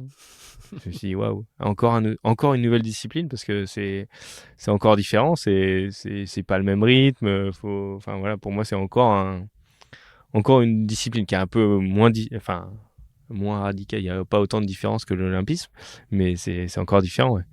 Faut gérer la distance, faut gérer. Enfin, il y a plein de choses à gérer, quoi. Donc non, c'est super intéressant. Et je me suis dit ah ouais, putain, ça c'est pas mal aussi, c'est pas mal.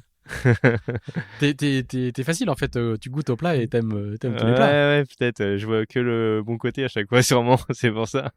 Et là, à quel moment germent des envies de tour du monde ou de faire d'autres choses, ou t'es en mode je m'interdis rien, ou par contre t'as un objectif qui commence à se placer Ouais, justement, là, quand tu commences à faire une traversée, tu te dis ah bah tiens, on fait des traversées, mais on pourrait faire le tour, non? Ça pourrait être pas mal ça. C'est à ce moment-là que ça se construit. Ouais, je pense que là, je me dis, ça peut être bien, quoi. J'ai lu un post de blog que tu as fait il y a assez longtemps où tu parlais du Vendée Globe et tu dis mais c'est incroyable en fait, il n'y a jamais aucun athlète olympique qui a fait le Vendée Globe. Ouais, ouais, Et dans ton dossier de sponsoring et dans ta proposition, il y a ce côté-là justement le premier athlète olympique à aller faire le Vendée Globe. Donc on est aux deux extrêmes du ouais, spectre de la voile, quoi, de la voile de compétition. ouais. Bah c'est ça. Donc c'est vrai que bah, c'est compliqué parce qu'en fait les deux disciplines pour arriver au bout, c'est du temps, c'est beaucoup de temps. Et je pense que c'est pour ça que c'est dur d'être bon on va dire en olympisme, réussir à être bon, faut quand même pas mal de temps en général. Enfin, en tout cas, en 4-7, je pense que la moyenne d'âge pour les gens qui allaient au jeu, c'était plutôt autour de 30-35. Donc après, s'il faut refaire une carrière de large, c'est encore, voilà, après, peut-être qu'il y en a qui vont plus vite que ça, mais ouais, je pense que c'est le temps qui fait que c'est compliqué de faire les deux. Ouais. Euh, et à partir de quel moment en te disant tiens ouais ça pourrait le faire, à partir de quel moment tu passes à un côté oui bah tiens ça va le faire, je veux faire ça, je vais chercher du budget pour ça, je Ouais, me fixe comme ben, objectif parce que c'est en fait, une étape assez importante ouais, quoi. Hein. ouais, en 2010, fin 2018, non, fin 2019, il y a Guy Environnement qui me dit, bah, tiens, on pourrait aller faire le Vendée Globe. 2000, le alors, attends, le Vendée Globe Vendée Globe, 2020. il était 2020 20. et ouais, c'est ça, le Vendée Globe 2020 et là c'est 2024. Ouais, ça. Le Vendée Globe 2020 et ouais, en 2 ans, enfin j'étais assez plutôt lucide et je voulais pas vendre n'importe quoi et aux partenaires. J'ai dit bah c'est peut-être un petit chouïto par rapport à. Après, je pense qu'il y a une grande partie Deux des. saisons de Figaro. Ouais, mais je pense qu'il y a une grande partie des coureurs, enfin des athlètes qui auraient dit OK, je pars quoi. Mais bon, moi j'étais assez honnête là-dessus parce qu'ils voulaient faire une perf et je me suis dit bah là, non, je peux pas assurer de faire dans les 5 sur un Vendée Globe, voilà, enfin, ou dans les 10 quoi. C'est pas vu que je connais pas, voilà. Et voilà, et du coup on a dit bah on redécale quoi, on décale plus tard. Donc voilà, fin 2021, on en rediscute et par rapport aux objectifs qui se donnaient de perf, bah voilà, il y avait un budget à sortir et moi ça allait pas sur le budget quoi. C'était trop. C'est-à-dire que ta proposition budgétaire à toi, Ouais, était elle était trop trop importante par ouais. rapport à ce qu'ils Ouais. pouvaient proposer, quoi. Ouais. Et du coup, c'est comme ça qu'ils se retrouvent plutôt aller avec Benjamin Métro. Ben après, s'il m'avait dit on fait moins cher, j'aurais fait ok, hein, mais bon, ça s'est pas fait. Du coup, ouais, je pense que c'est pour ça que c'est parti. C'est parti. Enfin, en tout cas, il y en a qui ont dû proposer d'autres projets, quoi. C'est la rue de vie de la recherche Oui, oui. de C'est pas sponsors. simple ça. C'est pas simple. Ouais. Et d'autant qu'en fait, t'as une séquence 2020-2021 qui est plutôt assez top en termes de perf, quoi. Hein. Ben Donc ouais, parce que septième de la solitaire. je finis avec Guyot la dernière étape de la solitaire. Je gagne l'étape. Voilà, Donc, en 2021. C'était plutôt bien. Quatrième du Tour de Bretagne, Ouais. sauf Ouais, si c'est je me ça. trompe. Hein, Non, donc, ouais. Quatrième de la Transat. quatrième de la Transat. Ouais, Donc c'est ça plutôt, manque de podium quand même. c'est plutôt pas mal. Ouais, non mais oui, non, c'était bien.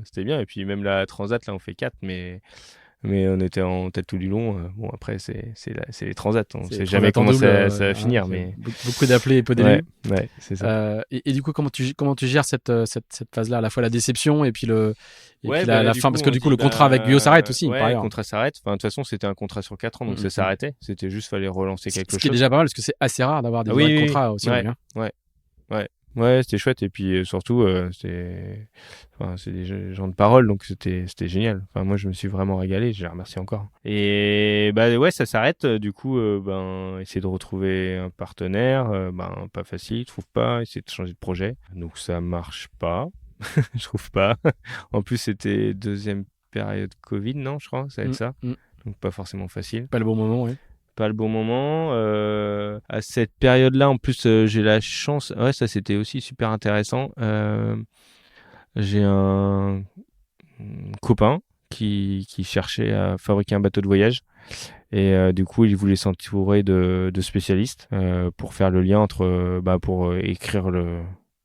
Tu pars d'une page blanche et puis pour écrire l'histoire du bateau, quoi. Donc trouver un architecte, faire le cahier des charges, trouver les fournisseurs. Donc voilà, donc on était deux à l'épauler. Et voilà, du coup, on a fait un très beau bateau de voyage qui est sorti en 2023. Donc 2 ans et demi de travaux, ouais. Et c'est assez loin de ton univers de départ. Ouais, mais c'était trop intéressant, vraiment super intéressant. Univers de départ, après, moi j'ai bossé dans les matériaux, mes études étaient là-dedans. Après, voilà, j'aime la performance, enfin voilà, il y avait plein de trucs où j'avais domaine de compétences, donc non, c'était super intéressant. Donc il a fallu choisir ouais, enfin tout quoi, tout. Donc ouais, c'était pour faire le Boreal 70. Je sais pas si. Ok, très bien. Ouais, super projet. Donc voilà, ça m'a occupé 2021, 2022, fin 2021, 2022. Et puis là, je suis allé naviguer sur Spindrift. Ouais. Et là, ça se passe comment? Le téléphone sonne, tu t'envoies un CV, comment ça se Non, passe dans ce monde-là? Non, je sais pas, je savais pas comment ça fonctionnait moi dans ce monde-là. Du coup, je savais pas trop. Et puis, qu'est-ce qu'il m'a dit? Je crois que Après 5-6 saisons de Figaro, par contre, tu commences à avoir un petit carnet d'adresse, une réputation. Ouais, oui, bah les gens C'est un beau diplôme, les gens, figariste. les Hein, gens, ils connaissent, ils te reconnaissent. Et je crois que c'est Thierry Chabani qui m'a dit, oh bah tu peux appeler, tu verras.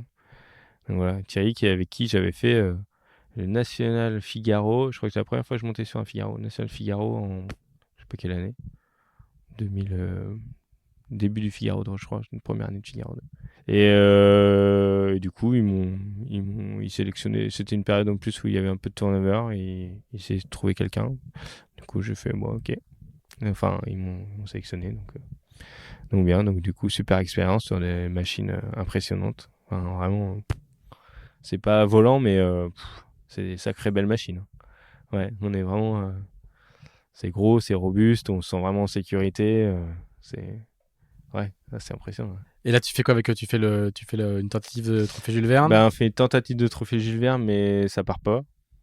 Donc voilà, après on fait tentative l'année d'après, on fait tentative de record de l'Atlantique Nord.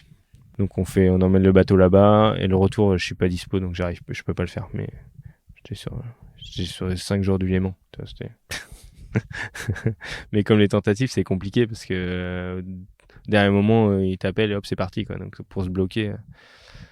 Donc ouais, je fais ça cette année-là. Je navigue encore en Figaro. Je navigue en double avec Maël Garnier. Mhm.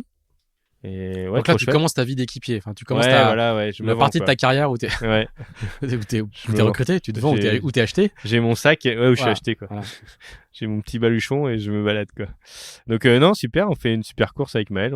C'était la Sardinia Cup, on gagne, donc trop bien. Lui, il commençait le Figaro, c'est pour ça qu'il m'avait appelé, parce que en parallèle, j'ai fait aussi pas mal de wasp et de mott à Foyle, et du coup, c'était là qu'on s'était rencontrés pour naviguer. Et puis je l'avais emmené faire du Figaro une fois comme ça. Il m'a dit, ah bah tiens, tu, euh, tu veux pas venir m'équiper pour cette course, donc ouais. Et là, du coup, 2023-2024, t'enchaînes un peu les projets comme ça, comme on l'a dit Ouais, tout à l'heure, Figaro, Classe 40, etc., ouais. etc. Comment tu arrives sur Sodebo? On sait que Thomas Coville est toujours friand de découvrir les gens, d'intégrer, de Ouais. renouveler son équipage, qu'il a Euh, beaucoup renouvelé ces dernières années. Hein. ouais. Ben en fait, ça s'arrête avec Spindrift. Ils sortent le bateau de l'eau. Ils sortent le bateau de l'eau pour des raisons. Bon, en fait, ils veulent trouver un système pour pouvoir, avant de renaviguer, pour détecter les mammifères ou les objets dans l'eau. Donc tant qu'ils n'ont pas trouvé, ils remettent pas à l'eau. Et bon, je vois que le projet, ça va durer longtemps et que donc là, je me renseigne un peu, savoir ce qui se passe. Parce que voilà, on trophée le Jules Verne. J'étais sur la tentative, mais on a mis la têtière de grand voile et on n'est pas parti. Donc c'est dur, quoi. Du coup, t'as envie d'y retourner, quoi. Donc voilà, donc j'ai envoyé un message et voilà, et après ils m'ont rappelé pour me Donc dire c'est aussi simple que que ça, en fait. c'était. Tu te dis bonjour, je suis Pierre Le Boucher, s'il y a de la place à bord, ça m'intéresse. Ouais, j'ai dit que j'étais C'est disponible. une candidature spontanée, quoi. Ouais, j'ai dit que j'étais disponible. Ouais. Ok. Et là, du coup, Ouais. dans ces cas-là, comment ça se passe? Ils te testent, ils te font naviguer. Raconte-nous un peu. Ouais, c'était chouette. La première nave, super. Hein. Tu te mets à l'aise, ils te présentent le bateau, ils te montrent le bateau parce que c'est des bateaux compliqués. Faut quand même pas faire. Enfin, une erreur, ça peut vite casser le bateau. Donc voilà, ils te mettent à l'aise, ils t'expliquent, voilà. Et puis tu prends tes places, tu prends ta place, tu prends tes marques. Et en tout cas, ils te laissent de la place pour pouvoir t'exprimer. Donc ça, c'est chouette. Ouais, et puis c'est vrai que les bateaux volants comme ça à la barre, c'est quand même magique aussi. Donc ça, alors toi, tu voles beaucoup en Wasp et en Motafoil. Ouais. Je pense que ça peut jouer éventuellement dans le recrutement. En tout cas, ils peuvent s'intéresser Ouais, à la, ça. la, la compréhension du vol, en tout cas, ça c'est sûr que ça peut aider. Et puis après, bah, c'est vrai qu'on peut donner nos sensations et c'est vrai que c'est assez intéressant entre chaque barreur. Il veut pas tout à fait la même chose dans la barre, ou il veut pas tout à fait la même chose soit dans les réglages de foil, les réglages de voile. Enfin, c'est des équilibres. Donc après, chacun trouve son équilibre. Et alors, du coup, vous allez faire une tentative de trophée Jules Verne. Ouais. Tu vas brancher la grand voile pour de vrai. Ouais. Raconte-nous un peu Ouais. cet hiver. Ah bah ouais, c'était un chouette hiver. C'est un chouette hiver. En tout cas, c'est une chouette saison parce que j'ai réussi à faire quasi tous les supports et à chaque fois quasiment des super places sur tous les supports. En classe 40, en Figaro, en Ocean 50, puis du coup en ultime pour la fin de saison. Et non, ce trophée Jules Verne, bah, j'avais déjà fait un stand-by, donc je savais comment c'était. Donc je savais que les erreurs que j'avais faites, que je voulais pas refaire, quoi, parce que c'est quand même compliqué un stand-by. En fait, on est prêt à partir, mais pas vraiment, on part pas, quoi. On part donc ouais, faut pas être en attente permanente parce que il y a des moments où il y a pas de fenêtre, quoi. Et non, bah première tentative, on trouve une super fenêtre. Enfin, je trouvais que la fenêtre était dure, mais ça passait. C'est des fenêtres météo qu'on pouvait pas faire avec les bateaux archimédiens. Donc aller chercher un front pour partir, c'est quand même rare, quoi. Et donc bah voilà, les conditions dures, musclées. En plus on a SVR qui part juste derrière nous. Donc bon, bah, c'est bien, ça met un concurrent, mais il faut faire gaffe parce que du coup, on peut peut-être trop pousser la machine. Enfin, c'est la gestion de la vie, enfin du matériel quoi. C'est ça qui est quand même compliqué à gérer parce qu'il faut que ça tienne longtemps quand même. Enfin, 40 jours au moins. Enfin, 40 jours. C'est Donc l'objectif en tout cas. c'est l'objectif. Donc faut que ça tienne, faut que ça tienne. Donc voilà, donc là on fait une super descente et tout et puis bon, ouais, voilà, on tape, on casse un safran, ça s'arrête quoi. Retour à la maison. Bon, dur, mais l'équipe technique au top. 2 jours après, le bateau est de nouveau prêt à partir. Donc, c'est bon. Impressionnant encore l'équipe technique. Ils remettent le bateau nickel. Il n'y a plus qu'à recharger le frais quand on sera prêt à repartir. Et voilà. Et hop, de nouveau, redépart. Et là, c'est reparti. De nouveau, une super fenêtre météo. Donc, ça glisse, ça glisse, ça glisse. On les alizés, poteau noir, ça passe, ça déroule, ça s'arrête pas. Commence à passer l'Atlantique Sud, puis l'écart ça se passe bien, et puis les conditions de mer ça se passe bien. Ouais, c'est chouette quoi. Et après, on se dit, enfin, moi je me suis dit, mais j'ai hâte que ça devienne un peu plus dur entre guillemets, enfin, les conditions un peu qu'on n'a pas l'habitude, quoi, les mers un peu du sud. Et là, là, on a été un peu servi, là, ça commençait à être la mer un peu déchaînée. Vous avez dû voir des images qui passaient, mais ouais, c'était magique, quoi. Et puis le bateau, c'est impressionnant. Il arrive à passer la mer à des vitesses. Waouh, bon, super. La vie à l'intérieur du bateau, pas confort, hein. C'est un peu dur. Ça bouge beaucoup, c'est beaucoup de bruit. Mais non, chouette, chouette, trop bien. Et puis là, on commence à attaquer vraiment le sud où l'eau elle commence à être froide, donc faut faire le choix je crois qu'il y avait pas mal de glaçons assez nord. Donc voilà, entre température de l'eau et tout, je crois qu'à un moment on a eu de l'eau à 2 degrés ou 1 degré 8, un truc comme ça, donc ça commence à te faire un peu frais. Donc ouais, dis-moi, il doit y avoir les glaçons pas loin et tout.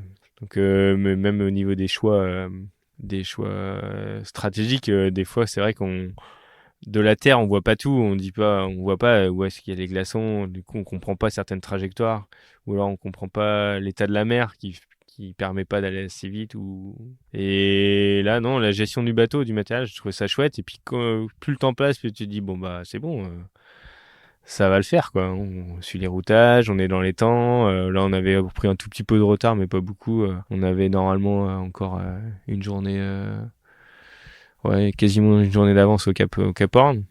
Et puis là presque au Cap Lewin, pouf, on perd le safran quoi. Alors là c'est un peu qu'est-ce qui se passe. Enfin, en tout cas il y a le bateau, hop, on arrête le bateau, on regarde, on comprend pas. Là mince, il y a plus de safran. Et là, en fait, il a pas cassé, il s'est décollé, quoi. Donc c'est structurel. Donc c'est vrai que c'est dur parce que il y a tellement de paramètres qui sont mis en jeu entre la météo, les obstacles. Enfin, il y a tellement de paramètres et ça, c'est un des paramètres qui sont à peu près qu'on peut maîtriser, et qu'il y a une erreur. Enfin, une erreur. On ne l'a pas trouvé encore, mais donc on dit waouh, mince. Donc voilà, donc grosse déception. Donc chacun gère sa déception comme, enfin. Il faut rentrer, hein. Je crois que vous faites une escale à la Réunion et tout, c'est un peu l'Odyssée, quoi. Ouais. Après, c'était un peu long. Après, ça fait partie on va dire, du voyage, hein, parce que c'est quand même des voyages. Mais ouais, dur, ouais, dur. Donc là, ok, on remonte. Donc en plus, obligé de faire le grand tour de l'anticyclone là, qui est au milieu de l'Indien. On s'arrête à La Réunion. On a été super bien accueillis. Vraiment, les locaux nous sont super bien accueillis. Ouais, mais bon, nous c'était un peu dur, mais bon. Et puis encore une fois, l'équipe technique au top. Ils ont encore repréparé le bateau pour qu'on soit prêt très rapidement pour repartir et ramener le bateau. Mais c'est vrai que tu descends en 16 jours, tu descends parce que tu as les conditions météo, tu as tout qui va bien, le bateau qui est à 100% et tout, et tu mets un mois et demi à rentrer, quoi. Ah Parce ouais. que du coup, t'as pas les conditions météo, t'as le bateau qui est dégradé, enfin, t'es en mode dégradé, donc tout de suite, l'océan est plus grand Et moins accueillant. et moins accueillant. Et toi qui viens pas de cet univers-là au départ, est-ce que tu as une fascination pour le Grand Sud, comme tous les marins du large? Toi qui viens toi qui pratiques une discipline où on rentrait, toi qui Ouais. as pratiqué une discipline où on rentre dormir tous les soirs chez soi, t'as une fascination pour ces paysages et pour cette mythologie du Grand Sud? l'as Ouais, construite après?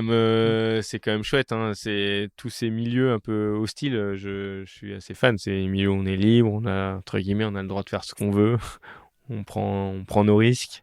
Bon, là, c'est ensemble, hein, mais dans l'équipage. Mais ouais, on est bridé par rien, quoi. Donc c'est un peu comme d'aller en montagne tout là-haut, ou d'aller sur les pôles ou dans les glaçons. Enfin, voilà, non, c'est quand même, ouais, c'est assez magique. C'est une chance énorme de pouvoir avoir encore ces endroits de liberté. Eh ben, ça va être une assez bonne conclusion. On te souhaite. Alors, on a parlé de la Route du Rhum 2026, mais du coup, il y a le Vendée Globe 2028. Oui. Je pense que c'est aussi sur tes tablettes, comme pas mal de gens. Ouais. Voilà, bon, écoute, on va te souhaiter d'arriver à construire un projet d'ici là, même si la conjoncture est pas très très favorable en ce moment, mais C'est jamais. on est à l'abri de rien. Exactement. En tout cas, si tu n'essayes pas, tu n'y arriveras pas. Donc, bon courage et bonne chance à toi pour cette partie-là. Eh ben, merci beaucoup, Pierre-Yves. Ben, merci d'avoir partagé cette trajectoire un peu différente. Voilà, beaucoup de voiles légères avant de j'aime bien le terme de conversion, quoi. Tu pratiquais une religion, t'en pratiques une autre, tu t'es converti entre les deux et tu la pratiques avec autant d'engagement. Merci à toi. Merci. Salut Pierre. Salut.